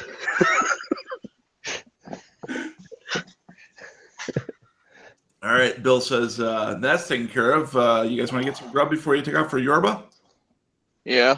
All right, Yeah, come on in. let's They get make some mean flapjacks. Why I are they prefer mean? pancakes. They're downright evil. Dun dun dun. That's our next campaign is evil. We should investigate the pancakes, boss. That's They right. might have done this. Taking the Something people. suspicious about them. They're pancakes. The pancakes are people. Chuck takes out a giant spyglass. Pulls it away. His eyes still huge. Say naked gun, man. Come on. Get real. Get real. But sure enough, the flapjacks are out of this fucking world. Amazing. You're not sure. They might put a little bit of Mary Jane in there. You're not quite sure. They're just damn good. Mm-hmm. Poor Mary. And so what William says, did you guys get a good night's sleep? I slept well. Thank you for asking, sir. I hope that was He's not actually. No, he's not actually speaking those emotions with the noise. It's not actually eating anything. It's just the way He's just going. that's how he do. No fappening, please. Oh god. I went there, George. The fork is possessing don't people. He kind of raises his eyebrow at Sam. And he's like, well, to be young again. Whew. Right. And right at that moment, Stephen Gouling comes in. Well, hello, Sam. How'd you sleep last night? I slept very well. Thank you for asking. You know, I've been thinking quite a lot about this lately. And have you ever done any camera work? What does that mean? I'm not sure what camera work means. Well, I mean, Like a cameraman? Have you acted formally on stage, or maybe, Oh no. This maybe great you've leather done couch some and press this blank commercials? No, Well, no. you know- I'm not an actor. I don't know, but you have a An certain actress, natural you beauty idiot. to you. I'm very flattered, but I'm working right now. This is my Oh, boss. I understand. Well, nice to meet you. And you're Chuck, right? This is Chuck. Yes. Yes. Yeah. Williams mentioned you a couple times. It's very nice to meet you. Sure. Well, I guess I should take care of some things. I'll see you around, William. Yeah, all right. Acting. Goodbye. Goodbye. Goodbye. Hello. Goodbye. Me? Who said that? All right. So you guys finish up your breakfast, and William paddles off to take care of some business. Business. Whiskey. Well, Chuck, should we try to get into town? What's the plan? Yeah, let's get going. Are we going to hoof it, or should we see if we can get someone to give us a ride, or maybe call a taxi out here? Yeah, let's get a cab and head on over. Okay, that sounds good. So you go to use the single telephone that is there, and the gentleman, Anthony Valentine. Valentine. We'll call him the gosh, what would be a good movie guy? Just an operations manager. Let's put it that way. That sounds pretty good. Mm-hmm. Operations manager is like, you guys, why don't you just take my car? All right. That would be fantastic. Thank you, sir. Yeah, that's fine. That's fine. Sure. It's an old, I don't know what, fucking Studebaker? I don't know. This ain't my car, man. It's a Model T, so it goes 12 miles an hour. You read the fucking paperwork. It's too much, man. You guys threw that 1950s thing at me too late. It's a Studebaker. Yeah. Studebaker, sure, Studebaker. Well, Yeah, I did say why like not? Ford and Chevy were like the big ones, but Mhm. what's a Ford? What would be a Ford? Thunderbird. Back then. No, that's a 56 thing. Yeah. Could be a Crestliner. They had a F-100s at this point, I think. It's an Edsel. So that's He was one of the 3 people that bought an Edsel. well, he might have been. Yeah. But yeah, so he tosses you the keys. He's just like, yeah, just bring back before dark. I ain't going nowhere. So. Well, of course not. We have your car. Duh. Well, actually, there's other cars too. Other people have cars. So. All right. But Anyway, we're on our just way. happens to- All right, cool. Let's go. You guys zoom into town. All right, so Dan, you are essentially kept running back and forth. But, yeah, and yeah, you're not feeling super great. So let's say you're basically tied up until noon, lunch, when you're starting to feel a little bit better, and so we're going to delay any actions from you other than actually hoofing it after the Richard Johnson, who is the main guy. He's basically His name's Dick Johnson. he's like That's what you're the main gopher. Yeah, Dick Johnson. Follow me, punk. And so he's going to keep you hopping pretty busy. You're essentially shuttling props to and fro, and getting wardrobe or moving some camera equipment when the director or the assistant director needs help or the cameraman needs help. So you're tied up, and we'll take care of Sam and Chuck, at least for the morning. So you guys have no problems getting back into Yorba Linda because it is early in the morning. You arrive at about 10 a.m. and so you got a couple hours to do what you like before lunch.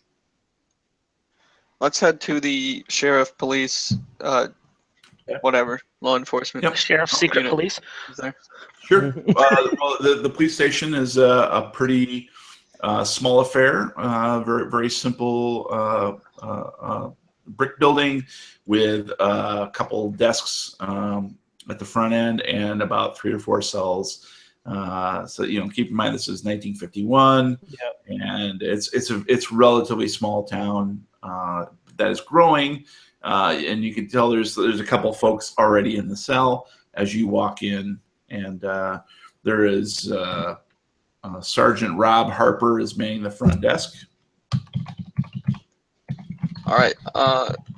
Excuse me, sir. Yes, sir. We're with security with the film shooting just outside of town. Oh, we yes, I wondered heard if about we could that. ask you a couple questions about the incidents that's going on here. I know it's a police investigation, but Oh, yes, of I course. was wondering if you could tell us anything about that, because we're just trying to look out for the well-being of our people. Well, I appreciate that, and trust me, the way that the city's growing right now, we can use all the help we can get.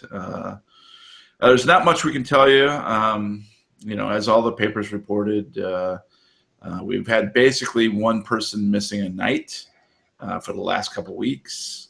We're really stretched thin. No pun intended. And I don't understand it. What about missing. the gentleman who saw the supposed figure? Oh, yeah, Joe. Yeah. Is that Joe Miller? Yeah. Yeah. He was the security guard down at the museum. Mm-hmm. And what happened to him in the time since? Well, he's in the hospital. They're trying the best they can with him, but he's pretty far gone. Hospital, huh? Hmm. And no other witnesses or anything? No, not that we've seen. I mean, we basically have no leads. I don't mind telling you that right now because we're looking for any information and anything you guys can do to help out.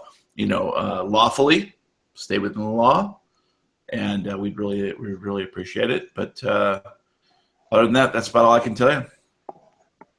All right. Well, thank you. Yeah, no problem, and good luck. Let us know if you find anything. All right, let's head to the hospital, Sam. Okay. You head to the hospital, and there is a doctor. What? At the hospital? No, I was completely wrong. Sorry, I meant a mechanic. Okay. This is our next mystery. Why is there a doctor at the hospital? Son of a bitch. So you walk into the hospital. It's actually very modern for the time. You're kind of surprised, very nice and inviting and sterile white. And there's a nurse at the front. You explain what you're there to do. And she's like, oh, one moment. I'll call Dr. Roberts. And you hear over the paging system, Dr. Roberts, you have visitors?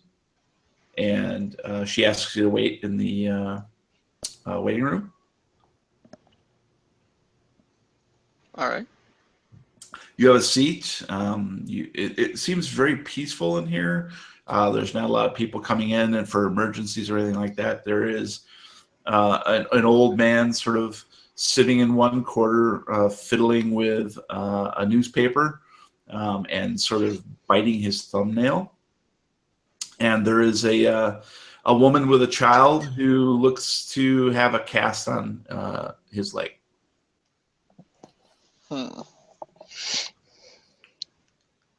Can we examine for anything hidden or unusual? Go for it. Spot hidden. You can do anything. Whoop, fucker. Whoop. And unfortunately, you just missed your roll. 45. You rolled a 47. Sam, did you want to try anything? Yeah, I'd like to just examine the room and see if there's anything out of place. It seems very, very relaxing, a little too relaxing. It is for a hospital. I'm not usually comfortable in hospitals, so. Okay. That would still be a spot hidden. Okay. Might help that they have some softly playing Barry Manilow in the background. No, it's Girl from Ipanema. Oh, okay. Did they lose their finger? Maybe. You never know. And you needed a 70. You rolled a 39, so you easily do it. You do notice that you don't notice really anything unusual about the waiting room. It's just very nice. It's very modern, very clean. You do notice that two things, because you rolled so nicely. You noticed the headline on the newspaper that the old man is reading says "Thin Man." You do notice that the cast on the little boy's leg has been it looks sort of dry, and it's written all over with black marker, and so you assume that he's here to get it taken off. That's what you notice. Okay. I'd like to ask the gentleman reading the papers. Do you mind if I read that when you're done? Oh yeah, I'm done with it now. You can have it. Thank you so much. Appreciate it. Yeah, I'm just here for my wife. She's in for a procedure. Oh, I hope everything's okay. Me too. What is she in for, if you don't mind me asking? Well, ma'am, I do mind you asking. I apologize. I didn't mean to press. It's all right. It's quite all right. Here's the paper. Thank you very much. Yeah. I'd like to read the article on Thin Man. Thin Man. Oh, it says Thin Mints. It's the new flavor from Girl Scouts. Damn it! The Girl Scout cookies are possessing people. Exactly. Okay, so essentially, Girl Scout cookies. It's a vicious cycle. It is a vicious cycle.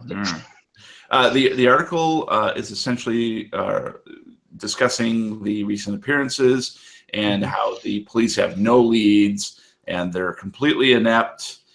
They have no idea where this is going, but the reporter knows that there's some psycho on the loose named the Thin Man, because that's what eyewitnesses have seen as a very thin man going around town snatching people out of thin air during the night for every night for the past couple of weeks. And why isn't the police doing anything about it? And is this really the same thing that happened with the mystery of Green Grove a long time ago? Ooh. Green Grove a long time ago. Plot twist. What a twist. I'm like, boss, you need to read this, especially the last line. I don't care about Thin Mints. But they care about you. We need to get them. They only come out once a year. I need at least 6 boxes. All right. Well, isn't that interesting? What do you think of Because this? if I remember correctly, What do you Williams' think of book this? movie? Williams' script is called The Mystery of Green Grove. Quite a Right. coincidence, isn't it? Mm-hmm. I think we should ring up Mr. William on the only phone that they have at the set, on the off chance that he actually answers. Bring, bring. Klondike 5-9.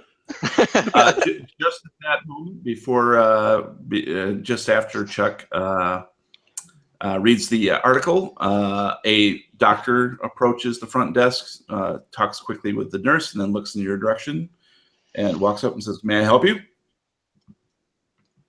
We want to know the status of one of your patients. We're here on behalf of the police. May I see some credentials? We're here on behalf of the police. We're not with the police. And you are? We're security with the movie theater, or the movie set just outside of town. I'm sorry, I'm not going to We're allow just just trying to, anybody in here. You have to do a little bit better than that, young man. We don't need to get in. We just have a couple questions. We don't even need personal information. We don't need a name or anything.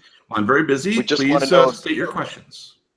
we just want the mental state of the security guard from the museum. Oh. Is he, or I guess his state, is he stable? Is he? Joe Miller? Well, we can't discuss that here. Please come back with me. Okay. And he leads you back towards his office. Nice. Please have a seat. I can have this seat? You can have it. Picks it up and runs out with it. Free chair. The first one's free. And he's never, The first one's free. After that, it's 60 bucks. for I'd a like to chair? try Wow. I'd like to try to sweet talk him a bit. All right. Well, I believe that'd be a roll, wouldn't it? No, I don't need to roll around. Yeah. Just give him a box No, of he's Thin a Mints. successful- I'm not dancing for this dude. I have to charm his pants up. I mean, Yeah, I believe is charm a roll, sir and or madam? Yeah, it is. I am an What's that roll and/or at? madam. 3, 4, Roll 5, away. 5. Why do I have to click and drag to roll dice every time? I think there's a setting to auto There's roll. a setting. There's a setting for auto roll. Enable 3D. Oh yeah, in settings tab, automatically It's roll. automatically 3D roll dice. 3D All right, dice. you needed a 60 or below, and you got a 45, so that is a success. So go ahead and charm away. So, what can you tell us about Joe? Is everything okay with him? Oh, how do you know Joe? we're helping on the movie set, and we're trying to We figure spoke out with what's the going police. on. Yes, yes. Well, Joe is. I'll be frank with you, even though my name is Robert. nice to meet you, Frank. I'm frank this time, just this one time. Good thing you're a doctor. I'm a doctor. I don't play one on TV yet. What's TV? But yeah, I'll be honest with you. Joe is not well. He I don't know. There's something within his mind that just broke. Do you know Joe? Do you know Joe well? Well, I am not a psychoanalyst. Mm-hmm. But Wait I a mean, minute. in the past, like in Wait a minute. the town, do you I'm know? a psychoanalyst. So I'm having a hard time. He is actually going to be transferred in a couple days to the mental institution. Mm-hmm. Well, actually, if you don't mind, I'm a doctor with a specialty in psychoanalysis. Tim? Well, anything you could do for him would be deeply appreciated. I've tried everything. I've tried drugs. But we just don't have the staff or the capabilities here to help someone in his state. We'd love to help if we could. I have quite a bit of experience with psychoanalysis. Okay. Well, I think it would be best if you saw him alone. He seems to be very skittish. I'll have an intern take you back. In the meantime, I'd be happy to speak with you more, young lady. Oh, that would be fantastic. I appreciate that. Okay. So do you have a couch of any kind that I could lay on? Yes, I do. As a matter of fact. So he depresses a buzzer and says, "Could you please send in Paul?" And this gigantic black gentleman appears moments later. He's like, "Yeah, boss. Well, would you show this gentleman back to Joe Miller?" "Yes, boss." And he motions towards Chuck and leads Chuck away down the hall. Bye, Chucky. Dun, dun, dun, Ever dun. to be Chucky seen is again. in love. All right. So Chuck proceeds down the hallway. Is there anything else you'd like to ask the doctor?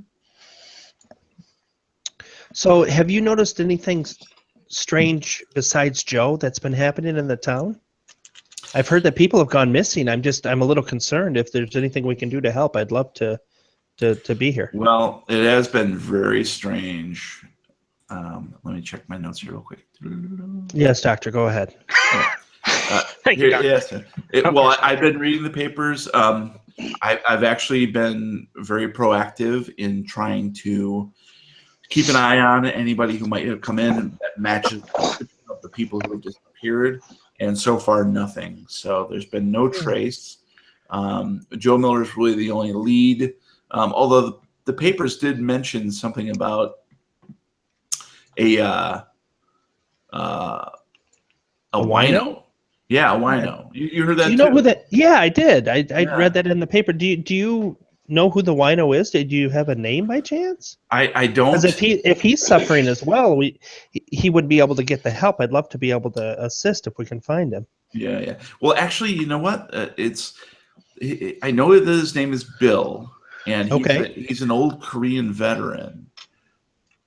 And after the war, he started drinking heavily. He's been in detox a couple times over the last couple of years, but I'm not real sure where he might be holed up right now. You might want to talk to someone down at the newspaper office. They mentioned him in the article, so they must know where he is. Right. Okay, that's very helpful. I really appreciate it. Yeah, that's no problem. How long have you been a doctor? I've been a doctor for many years. I'm actually 60 years old. You're 6 years old? 60. But back in the 50s, having a younger wife was not really an issue. So that's true. Are you picking up what I'm laying down? I've heard that. So how long are you in town for? Only 2 days, unfortunately. Hmm. And I have to get back into the city. Well, there is a really nice Italian restaurant here in town. In Yorba Linda, there's a nice Italian restaurant. There is. Hey, Oh, this is you a sure it's not nation an built. Italian restaurant. This is a nice. This is America's built on immigrants. Italian. Brian, you Italian. forget this is It's where they built filmed all the on spaghetti them? westerns. And fake When they filmed the buildings. spaghetti westerns, they just left the spaghetti there. They didn't take it. Absolutely. Well, at So- this time, I would love to. Let me speak with my boss when he's done interviewing Joe. No problem. And, let me give you my card. Oh, that would be fantastic. Zip. Oh. It's actually my dental card, but You have a dental dam? I'm in. I have a dental dam. It's right here. It's right in the mouth. Okay. A preview of later tonight. So let's shift over to Chuck. Chuck, Paul takes you down the hallway, and you basically pass a bunch of doors that you hear some moaning from one, maybe a little bit of a short scream from another, and he delivers you to one particular door that appears to be more sturdy in construction. And he's like, Okay. Are you carrying? Are you packing? No.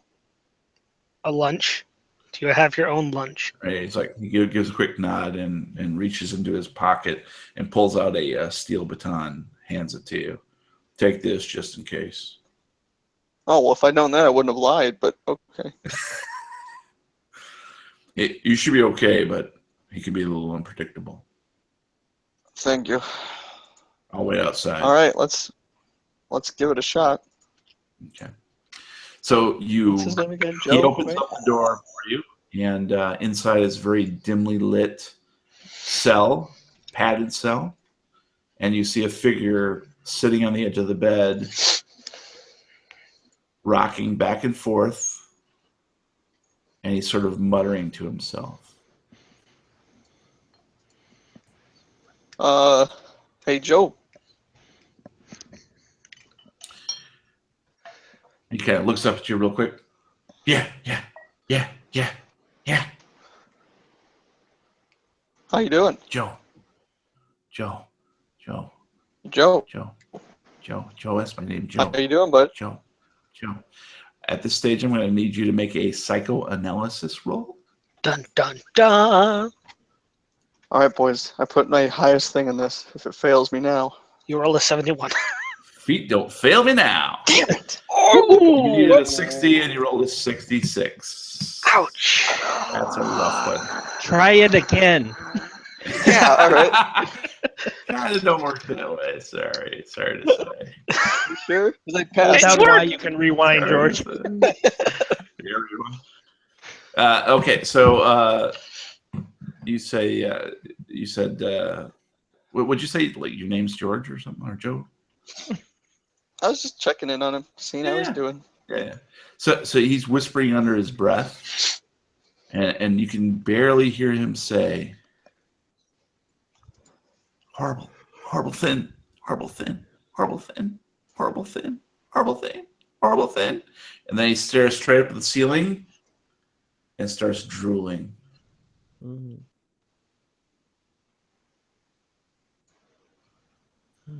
What? I missed the end. He stared up at the ceiling. What? And starts drooling profusely. Oh boy. So is he conscious or is he dead or what? He is essentially catatonic. Well, that went poorly. That did went poorly. That's just how it rolls. It's the way the crazy cookie crumbles. So Paul opens up the door and I says, guess- "Did it go well, huh?" Not incredibly. Yep, he's been doing that right along. They'll help him up the state. Well, all right. Thanks anyway. Yep. All right, so Chuck meets up with Sam just as she comes out the door, and they give a knowing glance, and you can see the disappointment on Chuck's face. Stupid roller. These are the shittiest dice ever. And you depart the hospital. It's time for lunch. I hear there's a great Italian place in town. Yeah, my Italians. All right, so spaghetti from those westerns. Daniel, you're finally feeling better. And as a matter of fact, you're actually pretty hungry. And wouldn't you know it, it's spaghetti on the menu. Italian! Yay! So Italian place. all of the extras come in. All of the extras come in. They all know you now, and you know them pretty much by name because you've been buffering all morning long, kept popping, hopping, and the smell of spaghetti just picks your spirits up. It smells amazing. Homemade meatballs too, by the way. Might be a little bit of rabbit sausage in there. You're not quite sure. I'm not picky. It's expensive. So what would you like to do during lunch or after? I guess the only thing really to do during lunch would be to once again put my ears to the ground and see if I can catch anything kind of floating through the background there. See if anyone's talking about the Thin Man, or see if anyone saw anything odd. It'd be hard to listen to conversation with your ear on the ground. I know. No, I can pick up on the vibrations like a Native American. Right. He can hear tremors coming. Especially the ass blasters. Sandworms. Well, okay, so why don't you go ahead and give me do you have a listen roll? Is that a skill? I do. Listen is a skill. Then Second rock column. and roll, baby. Come on. Finally. Yeah, you finally and did rolled a something. 15. So you basically hear that a lot of folks are not feeling so great after last night's festivities. They kind of blame the moonshine, but you also do pick up one little bit of information that someone else disappeared last night in your veranda. So the string continues. Interesting. Yes, and that's pretty much all that you hear about. Okay. Do I have enough time after lunch to maybe do like a quick walk at like the perimeter of the set to see if Sure, you can do whatever, sir. looks out of place? Absolutely. Why don't you go ahead and give me a spot hidden? There it is. Whoop! There it is. 45, and you rolled a 23, so that is actually a success. Boom. Let me see if I can give you any more information. That's what we want. Information. All right. We got a billion windows here. No, it's only Windows 10. You're The best window, right? Windows It's so billion. good. It's so good. I'm running Windows 2000 ME edition. Right. Let me check one little thing here. In your player character. Careful of the other buildings, Matt. Those other buildings. Everywhere. I'm still confused where the giant floating other buildings thing is coming from. Keeps hovering. All right. Sounds good. So what did you roll? You rolled I rolled a 23. 20. Okay. Great. So you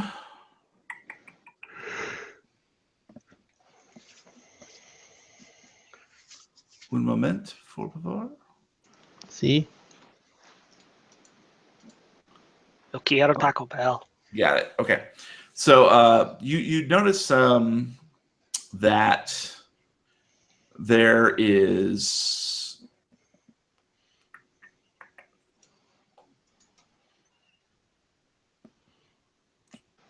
you don't notice anything. Wow. How's that? Oh, It's a little weird. I know. bullshit. So yeah, you walk the perimeter. Everything seems to be completely normal. Too normal. Too normal. So you basically you leave lunch a little bit early because you know damn well that Dick Johnson is going to put you back to work as soon as you're out of the mess hall. So you sort of sneak out a little bit early. You got a little bit of spaghetti hanging out of your mouth, and I'm saving that for later. but maybe you don't do as thorough a job as you maybe ordinarily could have to investigate because you're supposed to be on the payroll now, unfortunately. And but you walk the perimeter, kind of looking. The trailers all look normal. You see some vehicles that obviously belong to the cast and crew, and you see dirt roads basically, and in the distance. And actually, I can show you. So I outlined on the map for you here the dirt road that leads to the movie set, and in the distance you see basically I mentioned before you're at foothills, right? So you're at the base of foothills or mountains or whatever, and that's about how close they are. You can kind of see, and that's pretty much it. Okay. So, okay, that'll take you, and then of course Dick Johnson sees you coming away from around the corner. He's like, "Follow me, boy." Damn. And he puts you back to work. So now you're basically indentured servitude. So, so we're back to Sam and Chuck. You guys had grabbed a quick meal in town, and you did find a nice Italian restaurant. Some of the best eggplant risotto that you've ever had in your life. Even rivaling eggplant. Great grandmother. I'm sorry. Mom's spaghetti. Exactly. But it was pretty amazing. Pretty amazing. You found a little Suporia. And Sam, you're actually so impressed that you're seriously considering the doctor's invitation. You have his card. Dr. Lovin. He's a doctor of love. Boss, I might be staying in the hotel tonight. Oh my God, you're such a whore. I'd like to get some more information about this town. See if we can find the wino. I'm sure you'd like to get some. Information. Sexist pig. So what? How are you? Women's lib. A sexist pig. Something would be wrong, right? How do you know about nowhere. that, Sam? Let's see.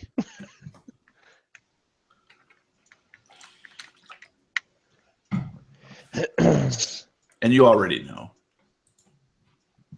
The doctor wino's dead. The doctor's told you. Yeah.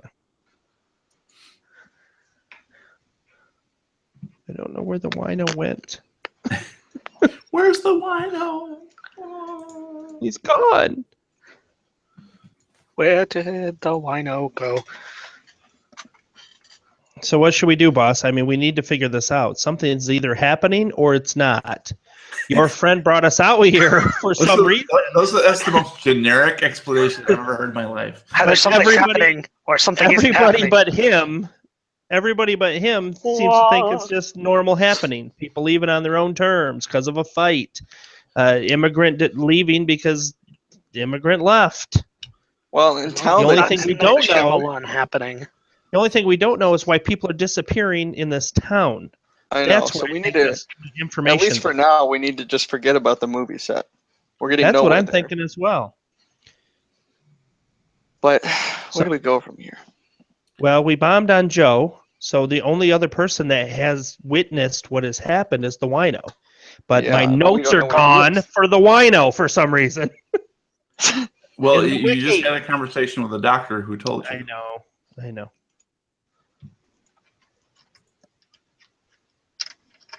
Shit. Yep. Do you remember what he said? Nope. He said the newspaper. Oh, they wrote the article about him? All right, so let's find the newspaper. I had the notes in the wiki, sorry, and they're not here now, so I don't know what happened. I still see them. Or something. I don't see them.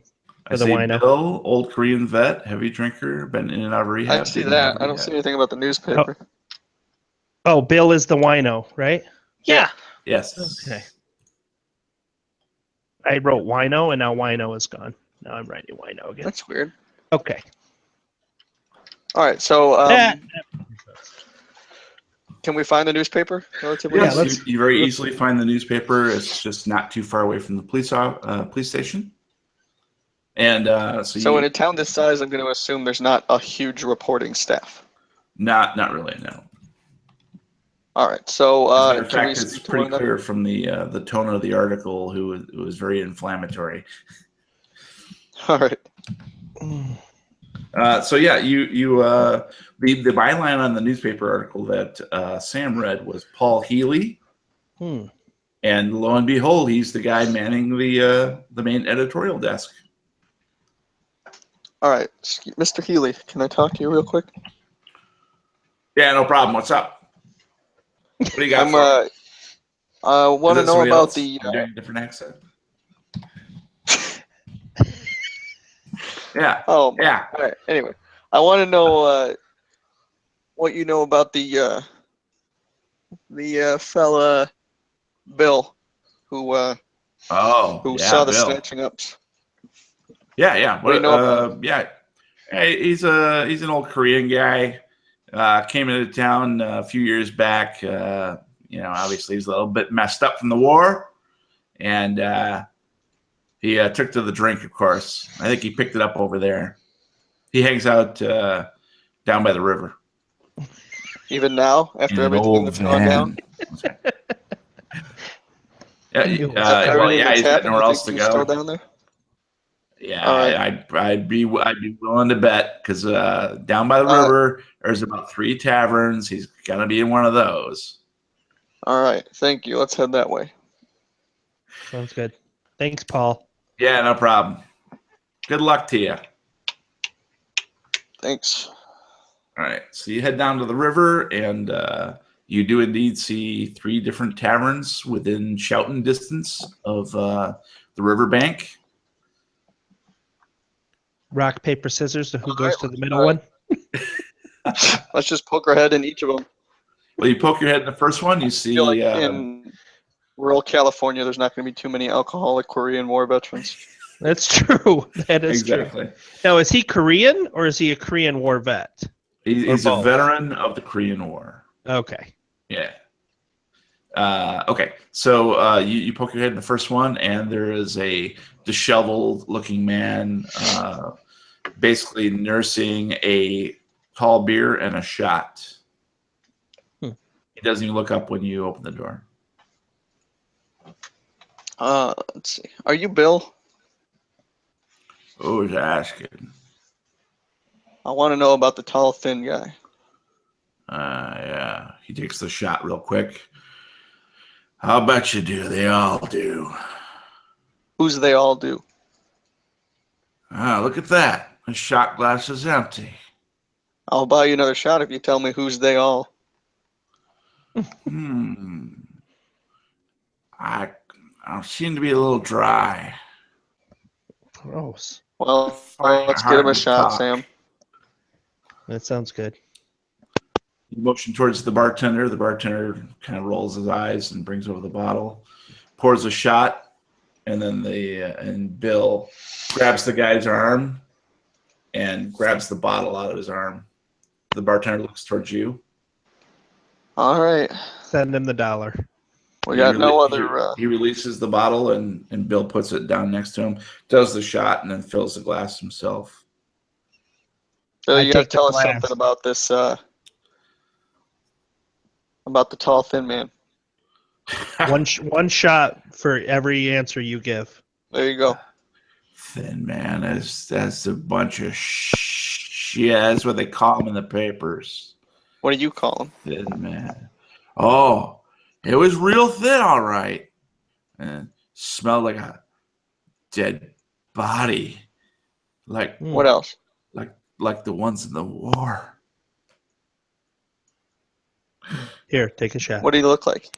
Do you have Thanks. what Thanks, lady. does his face look? I never saw his face. It was there. It grabbed up old Will, and its screaming woke me up. Haven't heard screams like that since the war. Did he say anything? Here, have another shot. Oh, thanks, young lady. It ran off with Will. I think it was gonna eat him. Wow. And then he Where did they passes go? out. What direction? Oh, shit.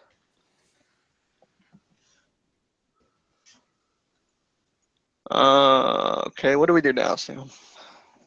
Well, one of two things. We can hang out until he sobers up, which could be 3 to 4 years. Or we can ask around and see if anybody knows Will and where he was last seen. Yeah. It's interesting that there's Bill and Will. Right? And Billy. Then we just needed Jill. And Billy is actually William. Grows You mean Wild William? Bill Kill him. to get his fill. With Jack and Jill. All right. All right, let's ask the bartender and see if he knows Will. I'm sure if they were buddies, they came to the bar a lot before this happened. I agree. Yes, I knew Will. What is he like? He was a fucking wino. Merry But besides Christmas, that- movie house. Merry Christmas, movie house. Yeah, these two jackasses came in here all the time trading war stories. Have you What about, heard anything about this Slim Man or Thin Man or whatever they Yeah, call Thin him? Man. That's what fucking Healy calls it. I heard all about it. So did you just know them as Bill and Will? Did they have a last name? They have any family? Nah, I don't know. They came into town a few years back, and as long as they found coin to pay for drink, I was going to serve them. Michigan 10-cent bottle return, baby. That's right, baby. You know it, baby. So did they have any other friends or family around here? Any other winos? God, no. I mean, there's a bunch of drunks that always hang around, but these guys were all my customers. So I guess I lost half of nothing, right? Where did the other drunks hang out? Do you know? Down by the river. In a van? In a van. No, the river's the name of the bar next Yeah. door.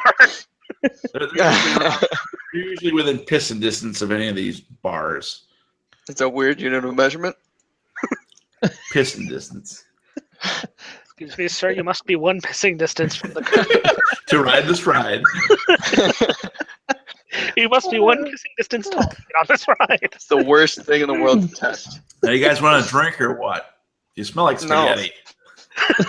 No, we don't. He does. Italian. You smell like eggplant risotto. Same fucking thing. Hey, my fucking cow, man. No, we're good. Thank you very much. We appreciate the information. Yeah, have a good day. You too. Oh. If you want. Let me think now. Well, we got 2 more bars, shall we? We're right here. Yep. Got no other leads. Let's get Greenville. shit Drunk faced. without me.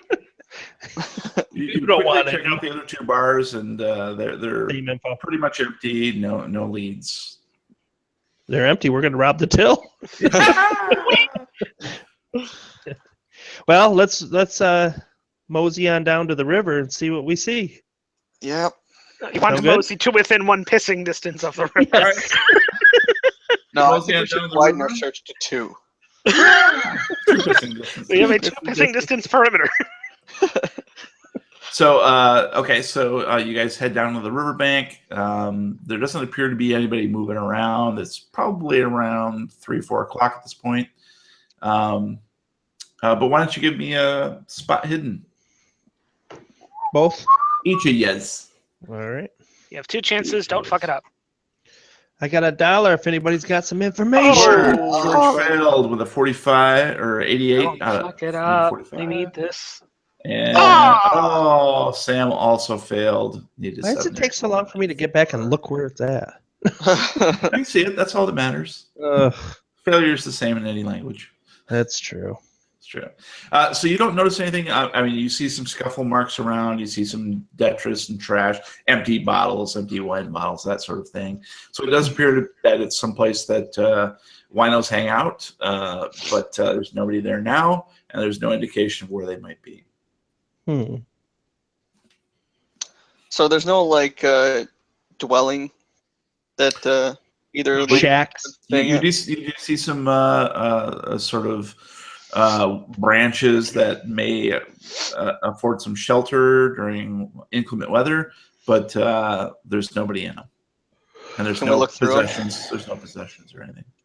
Oh, there's Empty no possessions. bottles, nothing to look through. Yeah, not really. Damn.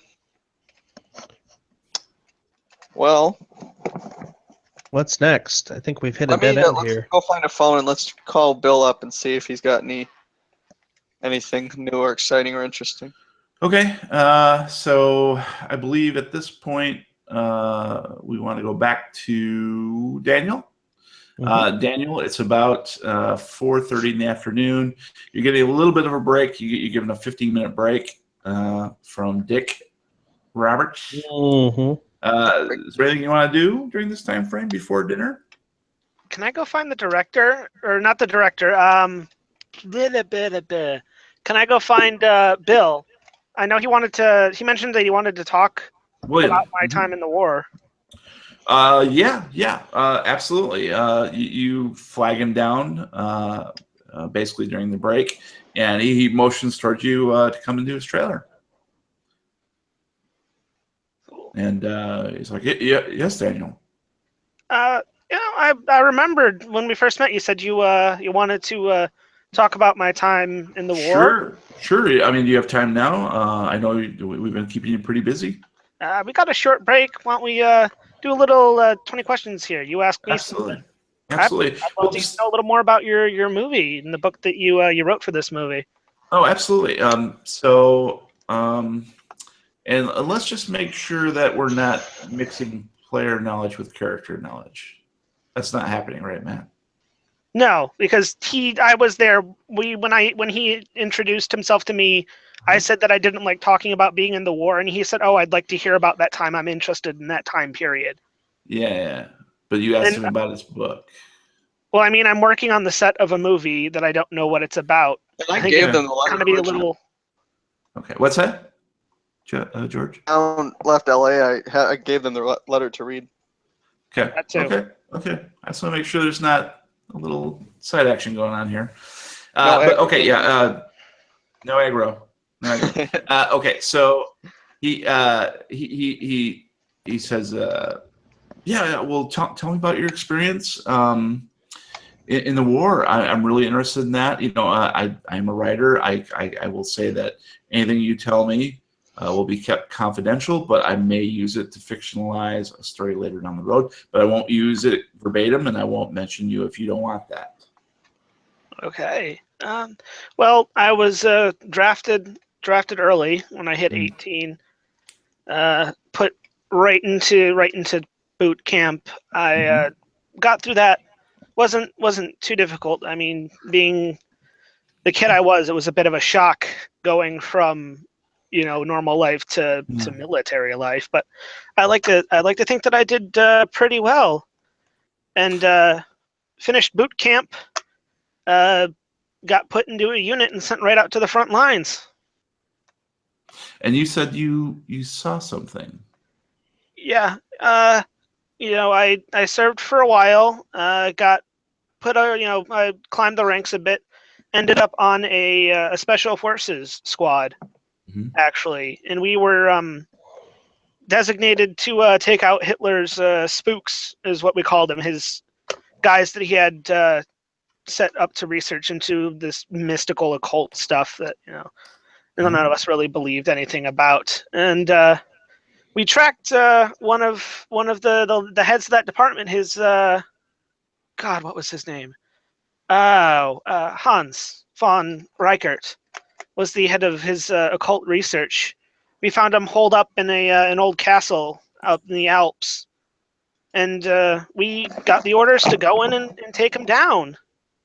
We entered with my squad, a couple of other infantry footmen for support, and things went sideways. I mean, we knew that there would be some sort of resistance, some sort of something there, but the things that he could do, the things that he threw at us, I mean, to this day, I still don't know just what happened. I mean, I was lucky enough to be the only one to really make it out of there alive. And I'm just not quite sure what he was really up to up there. Okay. I mean, I close my eyes at night and I see those things coming at me, and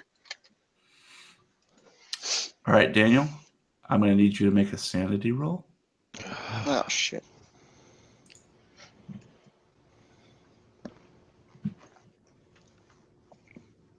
Oh. All right, no problem. You can tell him as much or as little as you like. okay. And basically, he puts the question to you, what did you see? I honestly am not sure. It was big. It moved like nothing I had ever seen before. And I'd traveled a lot in the army. I'd seen, the wilds of Africa. I've seen big animals, but nothing like that. It wasn't. I'm not even sure it was there. It was almost like this floating shadow thing, and all I would know is it would show up, jump at someone, they would scream, and that was all that I ever saw. They never showed up again. They never reappeared after. They were just gone into this shadow monster thing. And the noise that it made was this unearthly screech, howl, I don't know what, but I think that paralyzed all of us.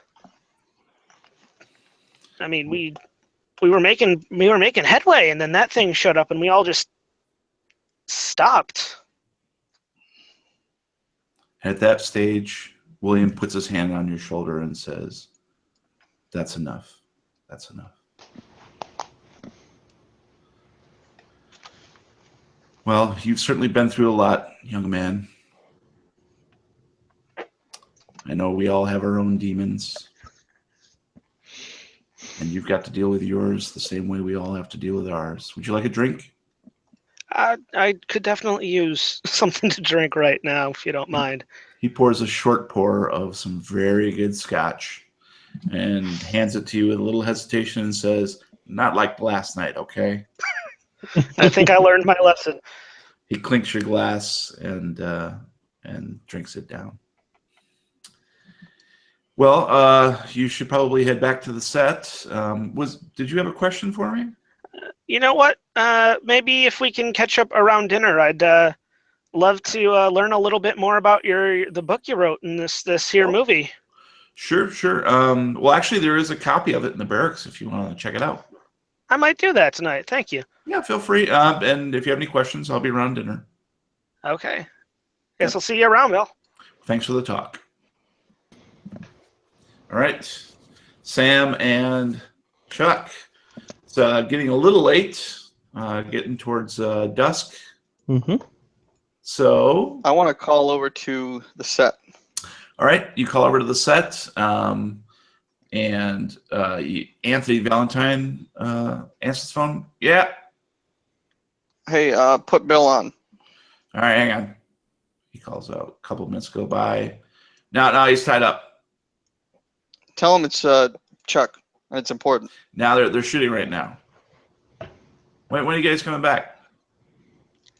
Probably not today. I'm staying at the Tumbleweed Motel. Tell him to call me there as soon as he can. All right, I'll pass it along.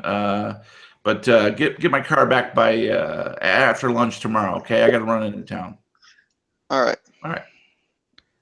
Forgot we had his car.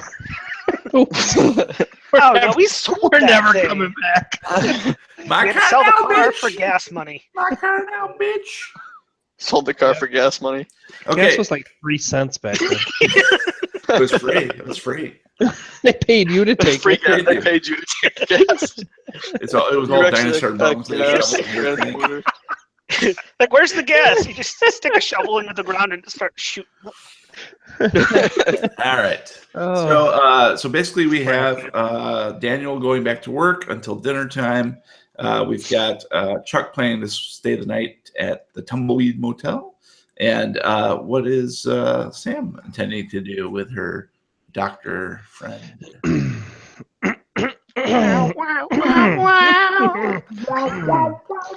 I think I'm gonna go to dinner tonight with the doctor. I don't care.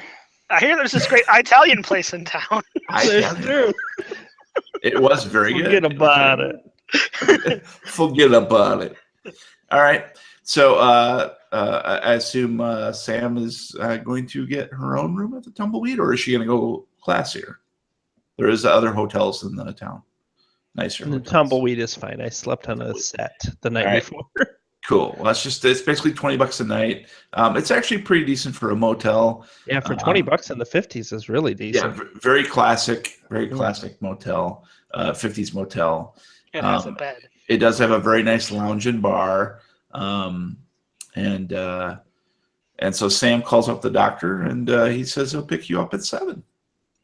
Sounds good. And meantime, Chuck, what would you like to do?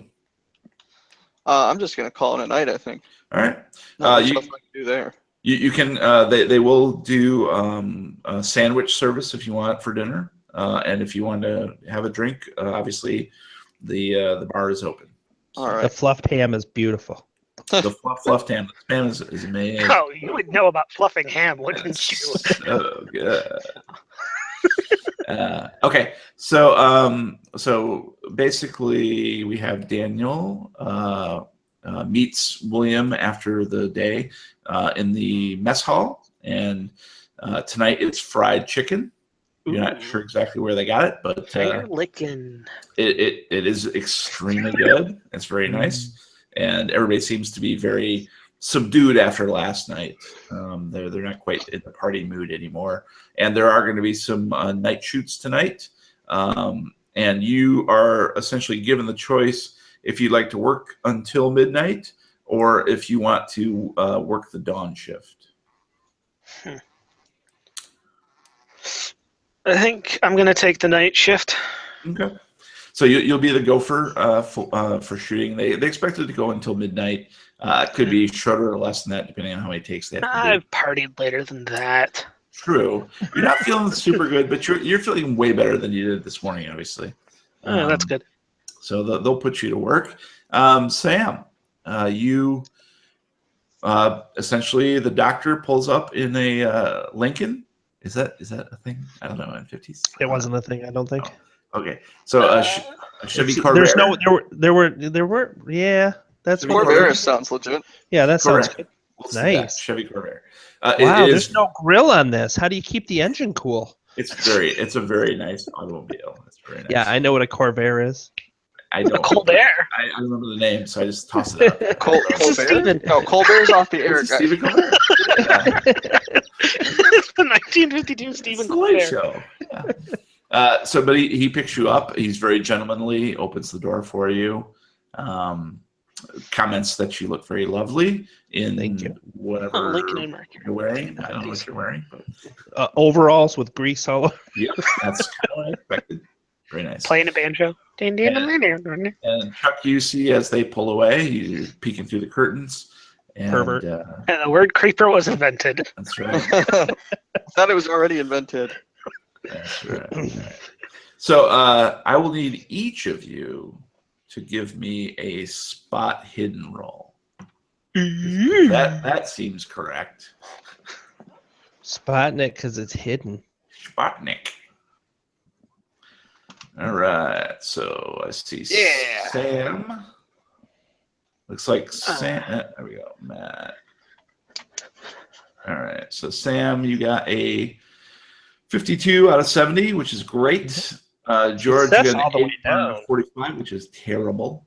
And Matt, you got a 58 out of 45, which is also terrible. At least I'm not George. So Sam is the only one who actually got that spot. That's not my character So smart. here's what happens. Here's what happened.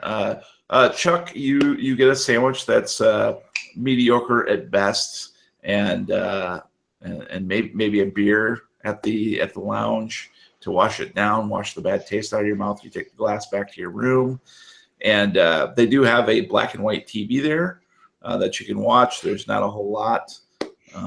It's what, the Colgate Hour or something like that, and you kind of while away the night watching that until the Pledge of Allegiance, or is that what it is? Pledge of, no, the Star Spangled Banner. National Anthem. Thank you. Comes on, and then the broadcast dies, and you go to bed. Daniel, you are indeed kept very busy gophering the rest of the night. Go fetch this, go get that, put that there, this prop here. You are completely worn out by the end of the night, and you're dragging ass by 1 a.m. when they finally wrap it up. They kept you a little bit further than what you thought. So when you do drag your fat ass back to the barracks, you are My ass dead. is very much in shape. You slap to the bed without even undressing, and you are out like nothing. It's maybe the best sleep you've ever had in your life, because it's probably, let's be honest, it's probably the most you've ever worked. So Yeah.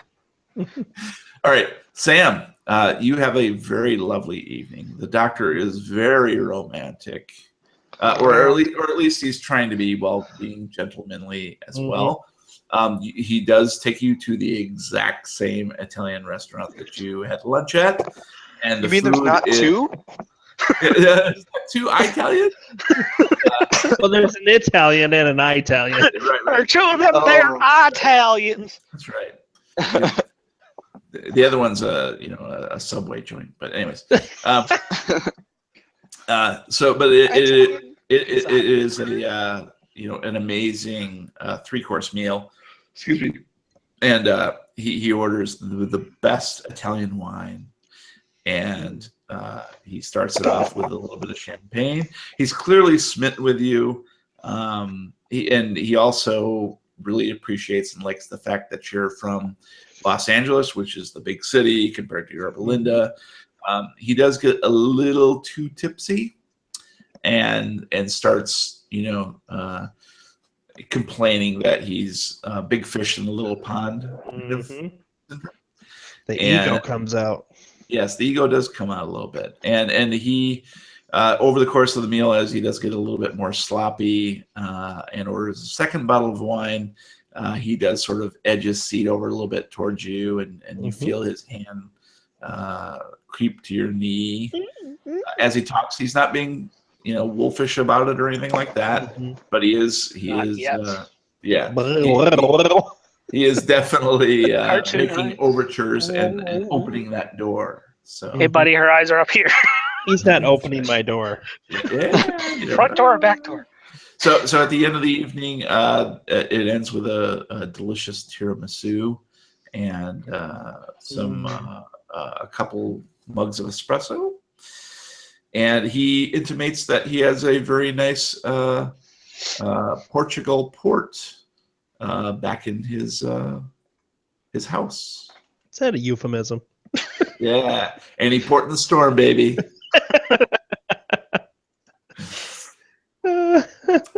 So what would you like to do, Sam?